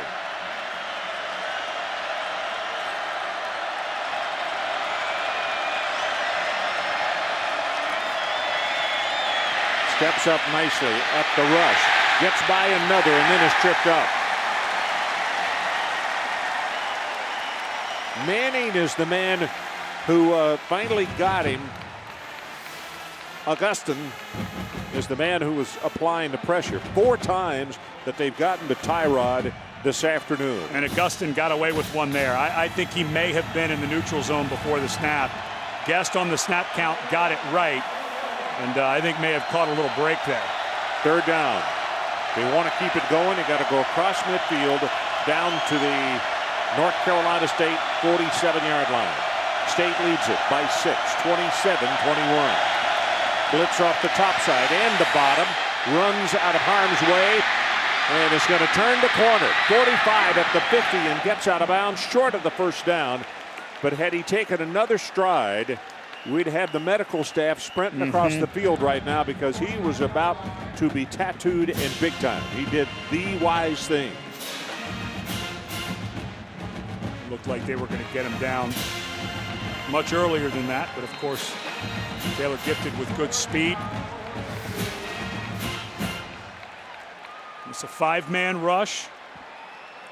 Taylor has to bail out because there was a missed cut block. You know, we've seen a couple of guys today kind of just fall on their bellies. You've got to stay a little higher when you're going for the cut block. Otherwise, the defense just uses their hand and pushes the ground.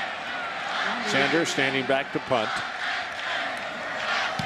Gets a foot into it very high. Gonna have to get a gunner down there, or this is going to go into the end zone. And what he did, absolutely legal. Caught in midair by one of the gunners. It is a downed football at the 4-yard line. 45 yards on the kick. And that is Zach Luckett, who got downfield on the special teams. And he will get a star come Monday. Now, speaking of Monday Night Football continues with the battle between the AFC East rivals as Brady and company and the Patriots roll into Miami to face the Dolphins. Patriots against the Dolphins, 8:30 Eastern Time. And coverage will begin at 7 Eastern with Monday Night Countdown. That, of course, is served by Applebee's. So far in the second half, a little more Hokie type of special teams. Kick return for the touchdown, downing the ball inside the 5. Wilson running for his life and does the wise thing and just throws it away. And it was Gale, James Gale, who was applying pressure. Gale, one of several young players that Bud Foster talked about that, you know, they got a real good upside. And he is a youngster who's a redshirt freshman out of Hampton, Virginia. And they've got several guys like that. J.R. Collins on the other side. That's exactly right. Well, you look at this defense. All their linebackers are sophomores. You mentioned the freshmen up front. We've been talking about Darren Hopkins. They're going to take their lumps, but they're going to come out the other side pretty darn good. Going to throw long. There's double coverage down there. And that's a flag. And I'll tell you, that is going to be offensive pass interference, I think. I think that Jarvis Williams put an elbow out. Well, he sure did. I may be totally wrong. Yeah, if they call this defense, I think it's a missed call. Pass interference. Number 21 of the defense. Boy. 15 yards to the previous spot. Well, I apologize.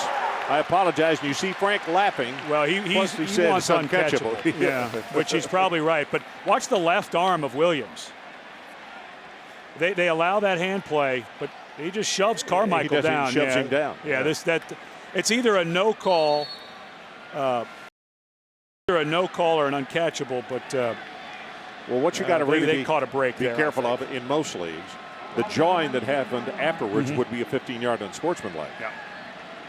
I think NC State caught a break there. That arm play they usually let go, but Jarvis Williams clearly pushing Carmichael down. And not much there for Haynes. Davon Morgan, who's had a truly outstanding game again today. We talked about in the first half what a devastating loss it was when he went down on September the 27th last year and had to have knee surgery. And he is back, and he not only occupies a lot of space, but as a 3-year starter, he brings so much education to all those younger players. 9th tackle for him this afternoon. And they've already defended 65 plays in 3 quarters. So they've got to start getting worn out a little bit. Russell Wilson dumps it off, and he threw it a little bit short. Haynes was the man that he wanted. So it stops the clock, 1:15 to play, 3rd quarter. Really big game in the Atlantic Coast Conference for both of these teams who would like to pick up their 2nd conference win.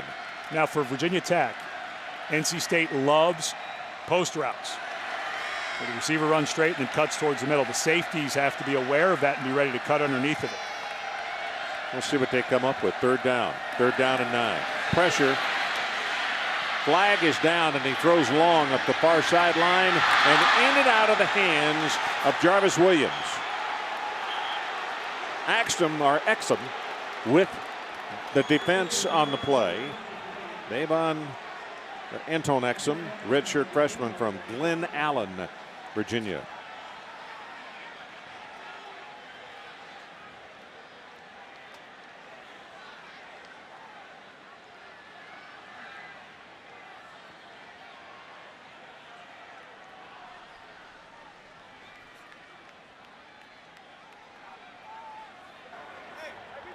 Illegal formation against the offense. 5 men in the backfield. Penalties decline. 4th down. Tom O'Brien, one of his traits, it's always been this way. When he was at BC, the same way. Not a screamer. Now, when you do see him really getting vociferous with an official, 9 times out of 10, he's exactly right. But he's one that he doesn't waste his energy on that because the call has been made. He knows there's nothing they can do about it. So he walks away, and Lepler will come out to do the punting.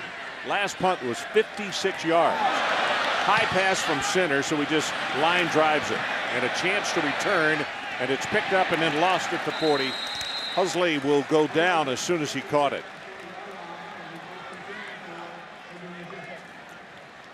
You know, for Nate Irving, just a horrific crash back in June of 2009. And when you see this photo of the car that he was driving, and that's the driver's seat. You can see where a tree slammed it here, but he fell asleep at the wheel. He's driving back to school for summer classes to start. Missed the entire season, but you see that and you can't, it's hard to believe the young man's alive.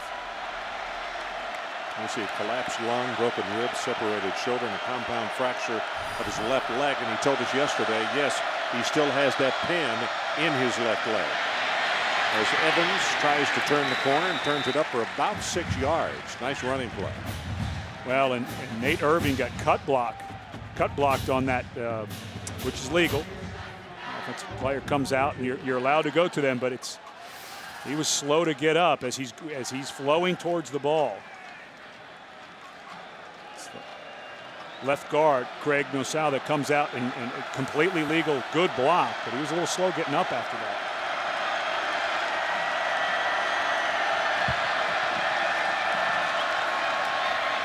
Looking, throws it, has it complete.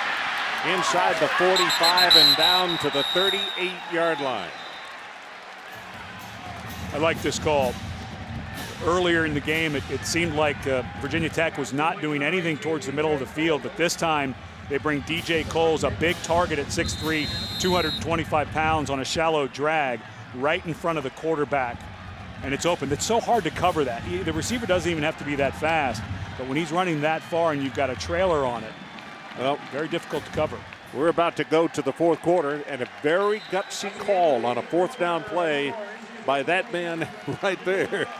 Is it going to pay off? We'll tell you in just a moment. Yeah, well, special teams and an interception always a big help, aren't they? Yep. Running play here. Big opening. near sideline. 25 to the 22 is Evans. And they not only will move the sticks, now they have got themselves in a position with an 18-yard gain. As we take a look at the stats that we were just talking about. 320 yards for the Hokies, 437 for NC State. 300 of those by way of air.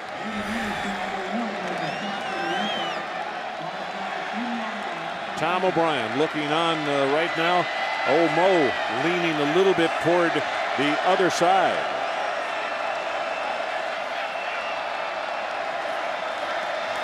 From the 20, they fake the end around and they take it straight up the middle with a running play, and Darren Evans is going to have a gain of 5.5 yards. A good finish that time by the left tackle, Andrew Lanier. As Evans went to cut back, Lanier just stayed absolutely glued to his block.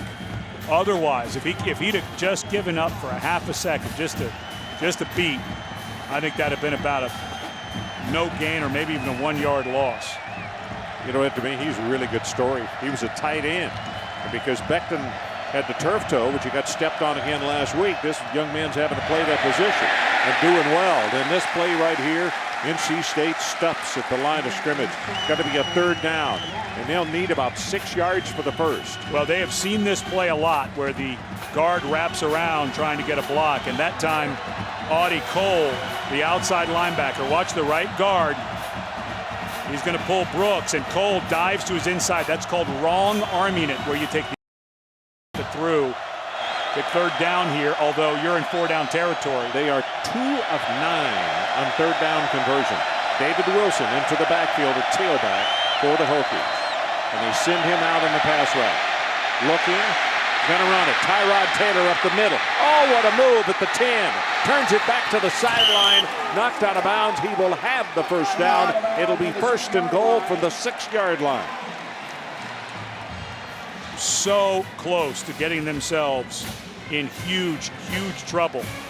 If he takes this sack, I think you've got to kick that field goal. And to me, this feels like if you don't score a touchdown, you get the sense NC State's going to come out and do something offensively. But that was a nice job by David Wilson, the freshman down the field, getting a little extra block. Quickly to the line of scrimmage.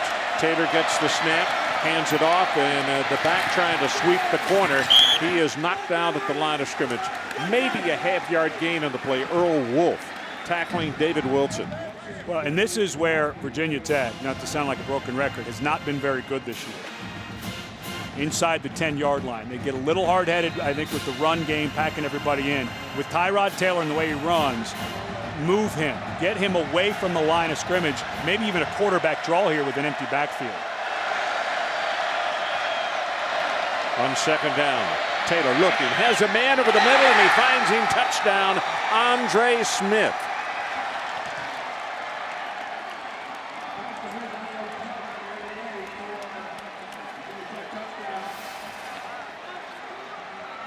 He's lined up as an eligible. This is a great formation. He's lined up, it looks like a tackle, but he's actually an eligible receiver. And Terrell Manning, the linebacker to that side, I think was completely caught off guard. They look like it. Hazley to attempt the extra point. Now, he missed one earlier, taking a little extra time to look this one over, and this one he knocks right down the middle. And that was a completely legal formation. Here's the kick by Meyer. And it's going to go out the back of the end zone, so the 20-yard line. Now show us with the telestrator. So you've got Lanier here. He is on the line of scrimmage. So you think that's a left tackle when you look at it. But because these two guys are off the ball, that's right, he's an eligible receiver. So you've got your 5 linemen on the line of scrimmage, completely legal formation. The guy to the inside of Lanier was off the ball. It's just like a guy being in the backfield. Yep. So a really nice play. And Lanier getting smiles, and all he had to do was go stand in the right place. Let's give credit to Brian Steinspring and the offensive staff for coming up with a really neat formation. Play action. Wilson going to reverse it out. Gets, oh, what a block does he get, or just behind the play. And It's George Bryan who came back to make the block. I think on Drager, wasn't it? No, and yes, right field there. Block, yep. And this is a huge drive for NC State. You said on the last drive that it felt like Old Mo had really switched over Virginia Tech. Or was about to. Yeah. But I think this one right here is really big for Coach O'Brien's ball club, just to get their swagger back and their confidence, because right now the swagger is with the Hokies. Running play, nothing. Absolutely nothing. Mustafa Green hit by Stephen Friday, and now it is going to be a third down, and let's see where they're going to spot it. They say he lost 1.5 yards on the play, so it's going to be a 3rd down and 3. Now you love it when your 5th-year guys step up and play big, and that's exactly what Stephen Friday has done for Frank Beamer. And I think 3rd and 3, I would not risk a run between tackles. They're going to spread it out a little bit.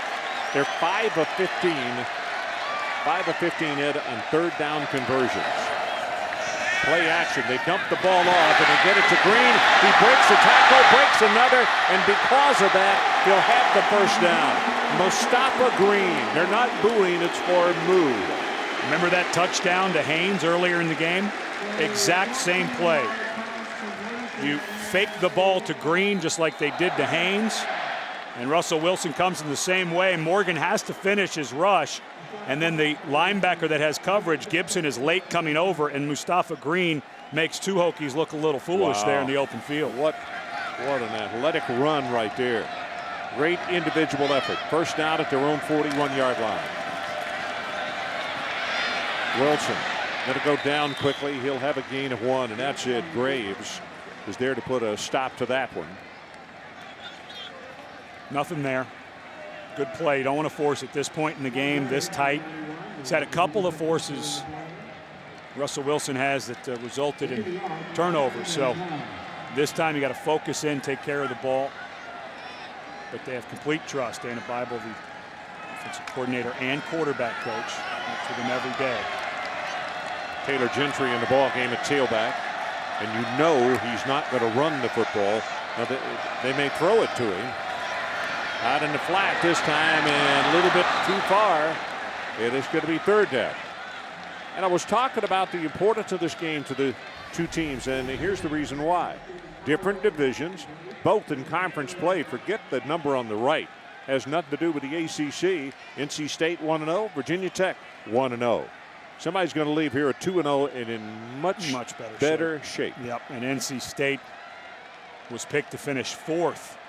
And you know, actually, Atlantic Division. So. Miami, I may be wrong, but they should be 2-0 now, shouldn't they? Because they won today. They beat Clemson up at Clemson. I believe that was their first conference. Oh, okay.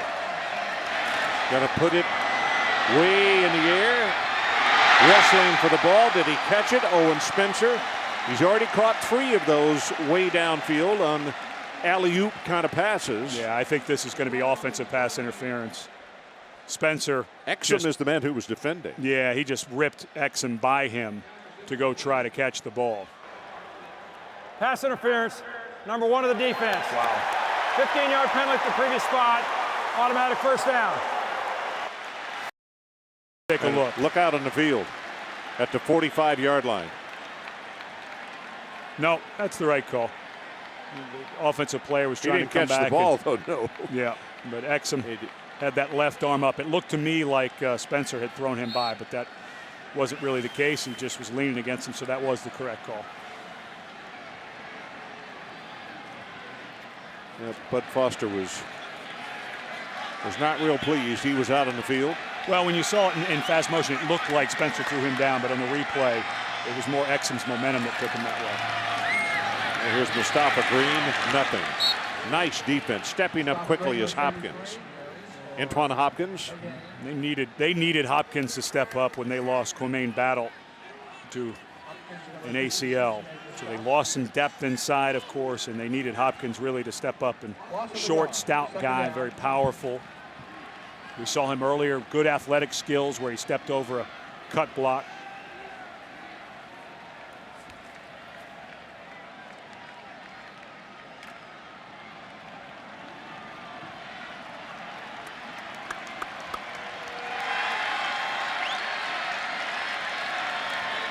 Throwing over the middle, ball in and out of the hands of the receiver, and that's because the hit was timed perfectly by Hosley.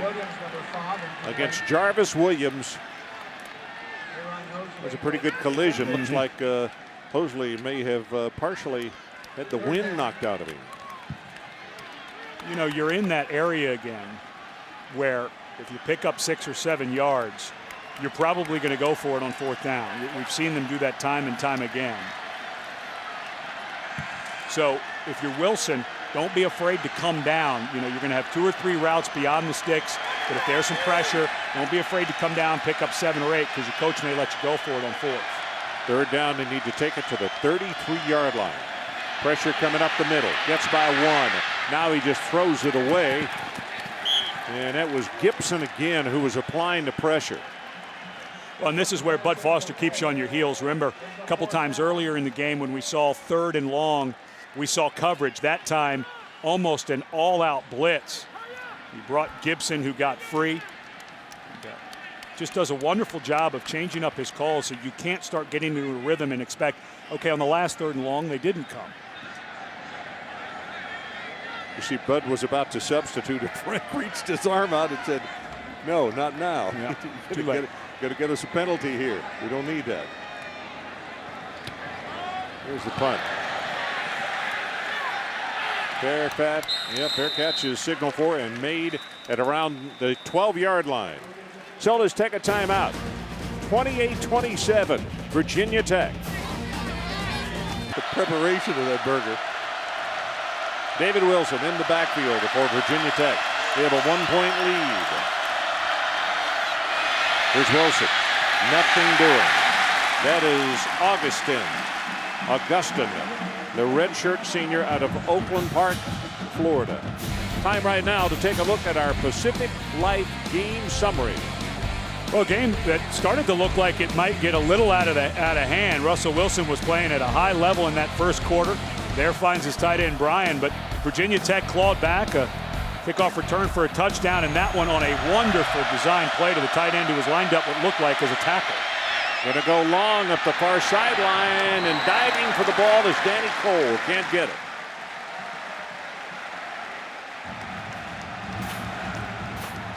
Well, you put yourself in 3rd and long there. You know, I don't mind making the throw. Cole had a step on Emerson. Ball thrown a little to the outside, but now here comes this crowd finally. I think for Virginia Tech, I don't think you want him in the pocket. I think you want to move him or some type of draw or screen. I think him getting out of the pocket is part of the equation of picking up a 1st down, probably. Darren Evans is the man in the backfield with him. Tyrod Taylor looking, gets it out to Evans, and Evans dropped the football. It was well defended by the Wolfpack. Out there was number 56, Nate Irving. Slade was there as well. But you go back to that throw to Cole. Again, I get it. You want to try to get one down the field, but you're backed up. It's 2nd down. You know, you want to move the chains. You're up 1, 8-19. Let's get a nice drive. Let's start melting this clock a little bit. And now pinned back. You've got to figure NC State's getting it back with pretty good field position. Brian Sanders stands by to punt. And the return is on for NC State. Line drive kick. Very returnable. Graham. Flag is down as he gets to the sideline and then steps out. Back, 2 flags are down at the 50-yard line. Now you're going to get an illegal block in the back, so you figure 10 yards from the spot. Still going to be decent field position. Figure about their own 40.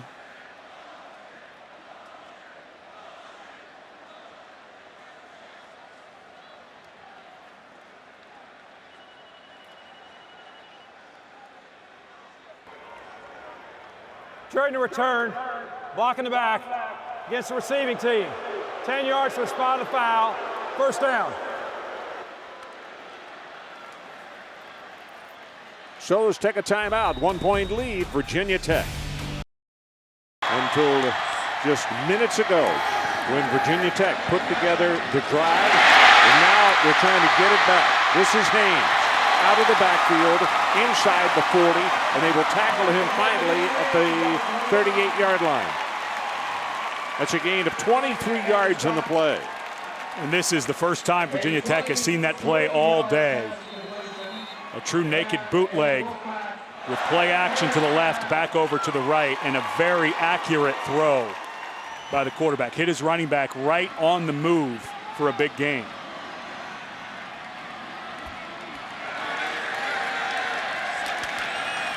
On first down, they go with the running play, not much. Davon Morgan up very quickly from that safety position to make the hit.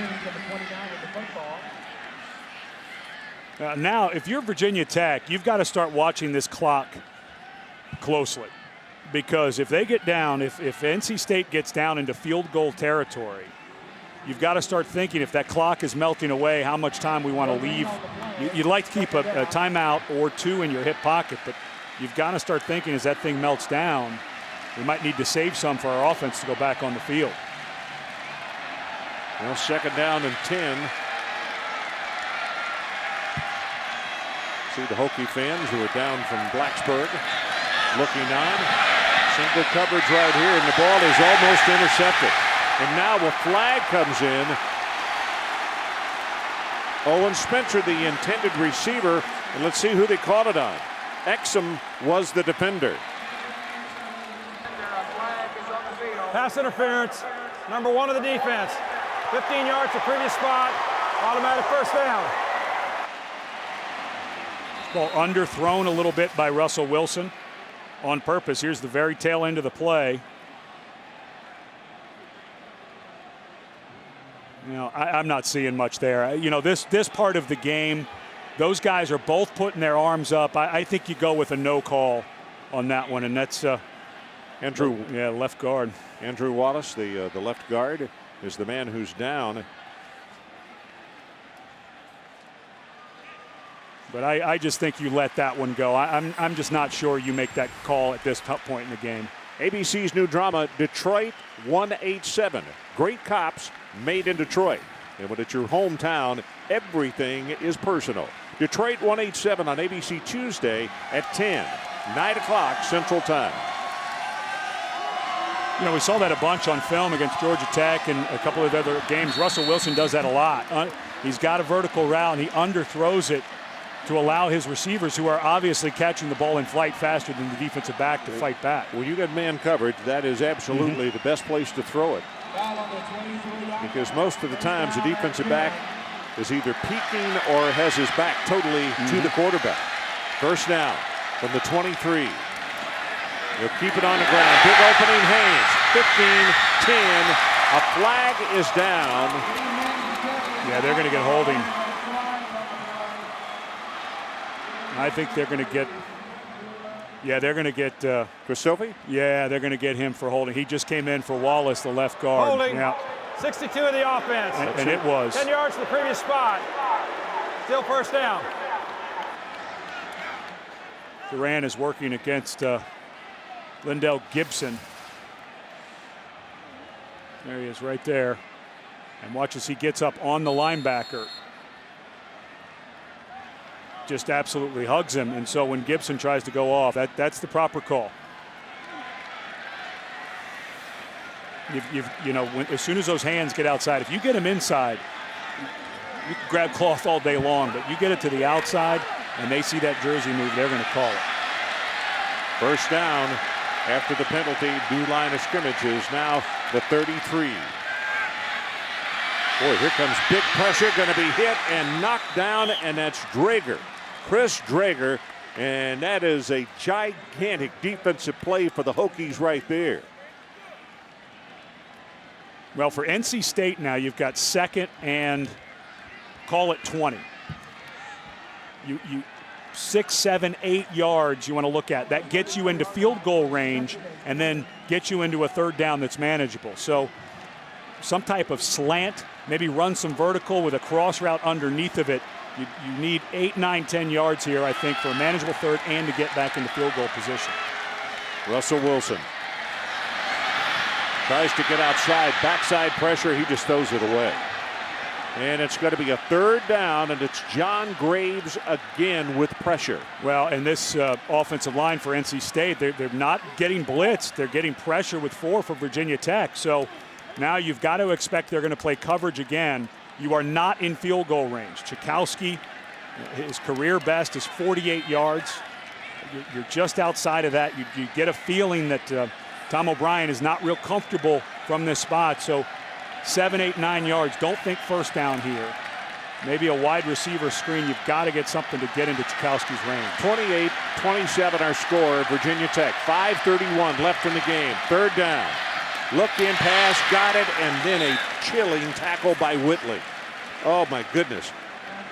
Jay Smith did not go one breath further after that pass was caught and the hit was made.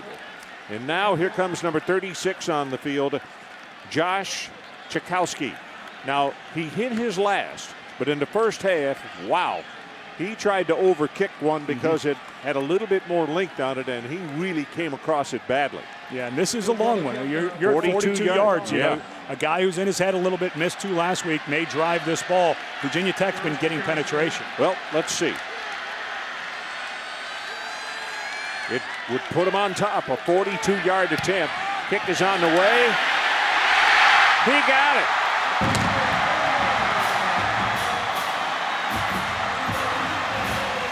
North Carolina State goes back on top.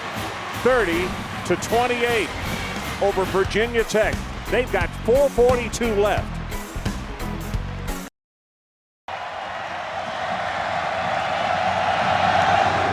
Tchaikovsky with the kick and returnable from the 10-yard line by Wilson. Wilson, good coverage by the Wolfpack. Going to be stopped this time at the 23.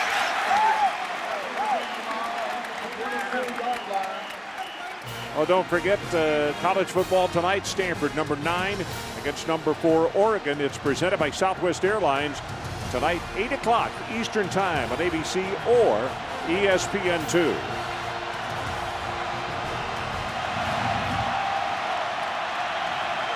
Four minutes and 35 seconds left in our game. And the Hokie hoping that his guys can get it going. Tyrod Taylor, and the ball incomplete. Little bit of a misread there by Taylor. I know he wants to get that ball to the outside, but he had Danny Cole sitting over the middle for about 15 yards, standing with nobody around him. So now you get to 2nd and 10. Virginia Tech with 277 rushing yards. And here comes this crowd. I don't know how much you want to stand in the pocket right now, and I would think Mike Archer might be thinking about some pressure. Smith in motion. And go with a running play. Evans turns the corner, has the first down, plus about 5 more yards. He'll take it to the 40. And in fact, let's count it off as a gain of 16. Nate Irving on the stop. Well, not only a good job on the end of the line of scrimmage, but an excellent cut block by Danny Cole. He got out on his defensive back, and I'm not so sure I would call another pass play unless it were some type of screen or something. Right now, the run game for Virginia Tech with Tyrod Taylor and Evans is cranking up.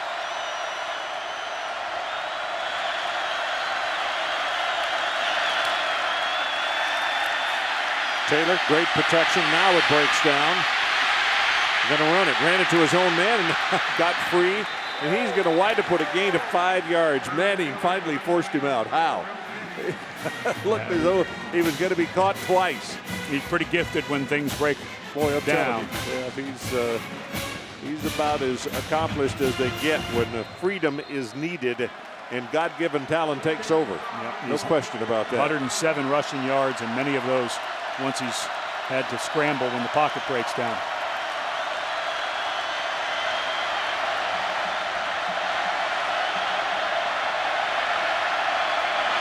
Darren Evans, they tried the left side. It's a nice job by the pursuit people, particularly linebacker Nate Irving, who was out there to make the initial contact. And you could almost feel that contact up here because now it's third down. Of course, it's 4-down territory wherever for the Hokies right now as the clock runs at 3:11 and 3:10 to play. Remember that drag route on that 4th down before to DJ Coles? I think you run a shallow drag right in front of the quarterback. Well, 3 wide receivers go to the right. Keep an eye on the big fella, number 88 on the left. Tight end Andre Smith. Quarterback draw. Tyrod Taylor going to have the first down. And he is just shy of the 40-yard line. That's going to be a gain of 9 as Dante Johnson makes the tackle. And I'll tell you what, Andre Smith, the tight end, had he turned around, nobody covered him. He went straight down the field on the pattern. Yep, and they had Boykin crossing from right to left, but Taylor sees that huge hole, and even though the linebacker Cole came up, Taylor's just so gifted in the open field. If Cole makes that tackle, it's 4th down, I think they'd have gone for it anyway.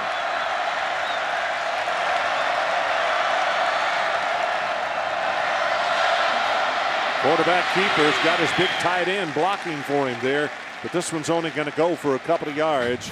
Clock runs 2:10, now 2:09. And if you're NC State, now you have to start thinking. Hazley's 8 for his last 8. His career long's 45 yards last week against Boston College. You're not quite there, but I think NC State needs to start getting worried about that clock melting away, because the way Virginia Tech's moving the ball, they're going to get down 20, 15-yard line and have a chip shot. This is a season high for Virginia Tech in rushing yards this year at 314. Right now they got a 2nd down and 8. Ball just inside the NC State 40-yard line. Over the middle, got his man, breaks a tackle. That's Boykin. Boykin still on his feet, and he will score. 39 yards. For starters, it was an absolutely perfect pass. And then, folks, he broke not only 1, he broke 2 what looked like sure tackles and headed to the end zone. Yeah. Here's Boykin right down here. He's going to run to the middle of the field. Boykin, a guy who had a huge game just a post, and then the safety gets over there, number 30, Brandon Bishop. Now they're lining up for a 2-point conversion. And a timeout has been called. We have 1:27 left in the ball game. You get to 6 with 2. 4 and 6. Not quite seeing the logic here. 6, yeah, they've got to make the extra point. Maybe you block it. Maybe that's what Frank is thinking here, but because you've already forced NC State to have to go down and score a touchdown. You're up 4. Yeah. Think it over for a minute, and let me say a special hello, okay? Yep. Cheryl Beamer is back home watching this game at home, and I think that Shane, their son, who coaches at South Carolina, is off this weekend. I think Shane and his family are there with her. Cheryl had a horrible fall at their lake house during the summer, broke ribs and also a collarbone. She was carrying one of the grandkids and tried to protect the grandkids and exposed herself, and she really had a tough go of it. Cheryl, I know that just made you feel better right there, but anyway, I hope you're mending quickly, and we send you just our thoughts and hope things are going well. 2-point conversion is what it's going to be. They'll go from the shotgun formation. Gets the pass away and incomplete, looking for Coates. Cole was in the back of the end zone and could not get across as the pass was hurried, and I think somebody may have hit his arm on the play as well. Yeah, and I think I get the logic here. So you 4, 5, and 6, you say they still need a touchdown to beat you, but you get to 6, you may block the extra point, keep it a tie. Also, if you get to 6, they score. If you have enough time, you go down and kick a field goal, you can win it. If it's 5 and they go for 2, they can make it 3.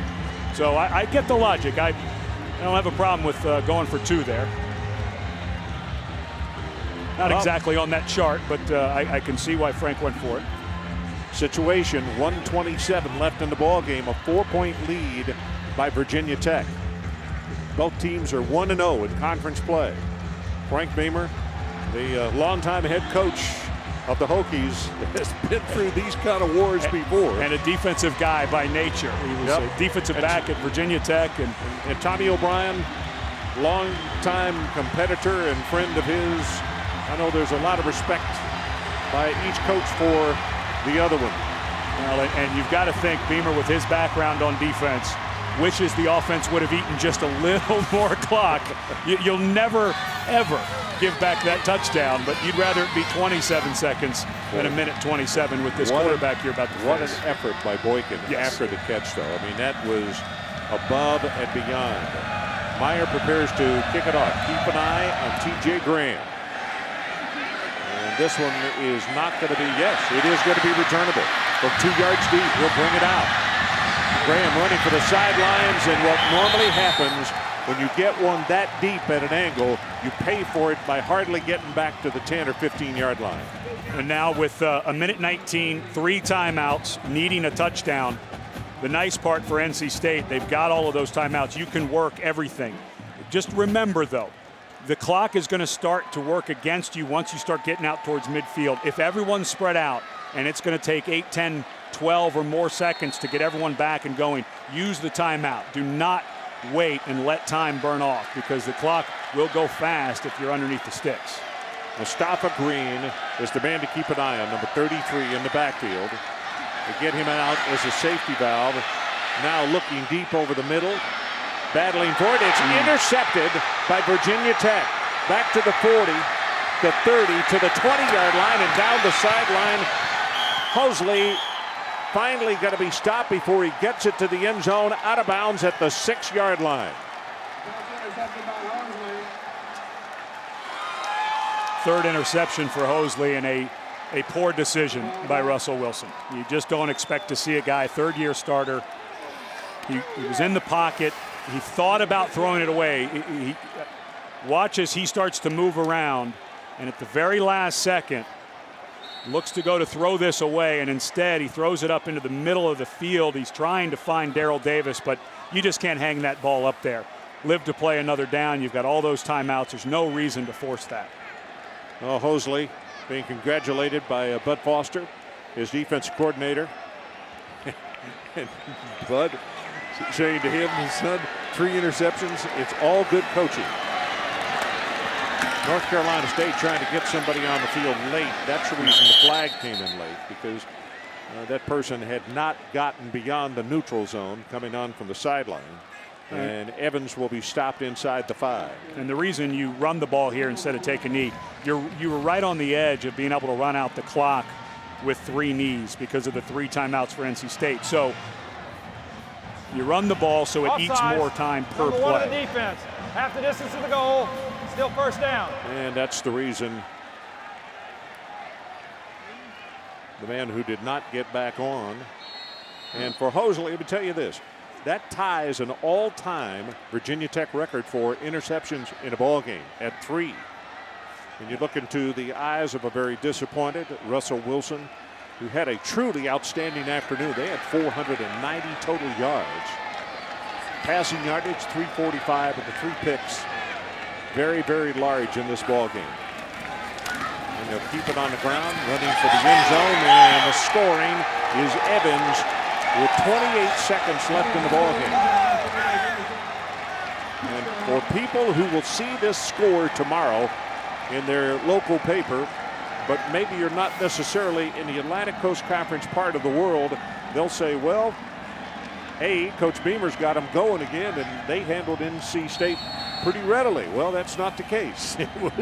It was very, very tight the entire way.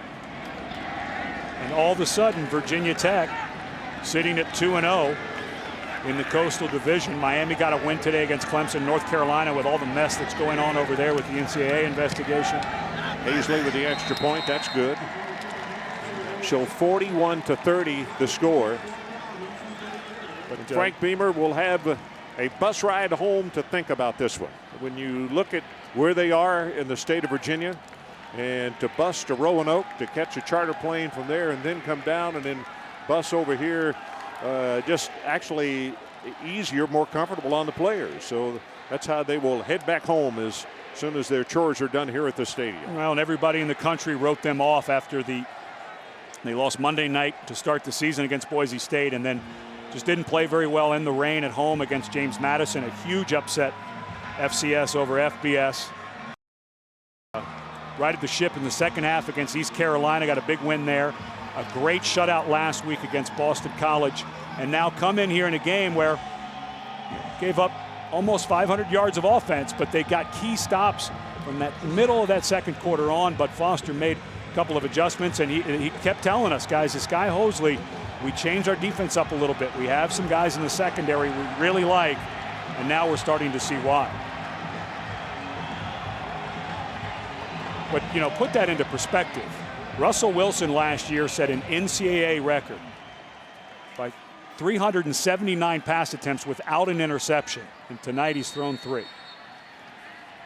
Should say this afternoon. Well, it's after 6 o'clock is evening, so this evening and this afternoon.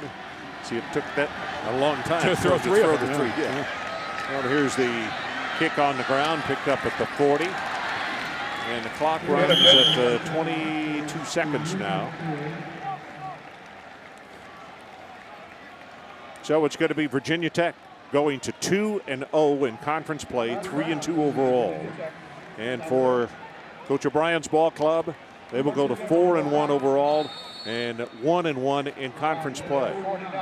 And I could simply say to North Carolina State people who are disappointed at what has happened in the latter stages of this ball game, and the Hokies holding on to come up with a win. This man is almost there, and you not only is this ball thrown from the end zone is knocked down. I think what happens when you got a guy like Tom O'Brien here, and it took 4 years to start getting the thing really going, is once you get your program turned around the way he wants it, you're there. You're there to stay, and it will be maintained as a good program. Against the offense. 5 men in the backfield. 5-yard penalty. Still first down. And he is a Naval Academy graduate, for people that don't know about Tom. Then a Marine, was at Boston College, and then decided that he would be interested in taking this job down here. Yep. And between athletics and scholarship, he's very big on both. And the one thing that he talks about all the time is no highs, no lows, right down the middle. And a rough day for his quarterback, game that looked like it was in their hands, gave up a kickoff return. They're not going to vary on their plan at all. Pass over the middle, tackle is made, and it'll stop the clock until they get those changed down there, and maybe one more quick play, and that's it. Yeah, well, you're only down 11, so if you got one like they tried on that first play and got an onside kick, but now I think they're going to have to just let this one run out. Yep. The clock shows double zeros, and this one will go in the books as a win for the road team.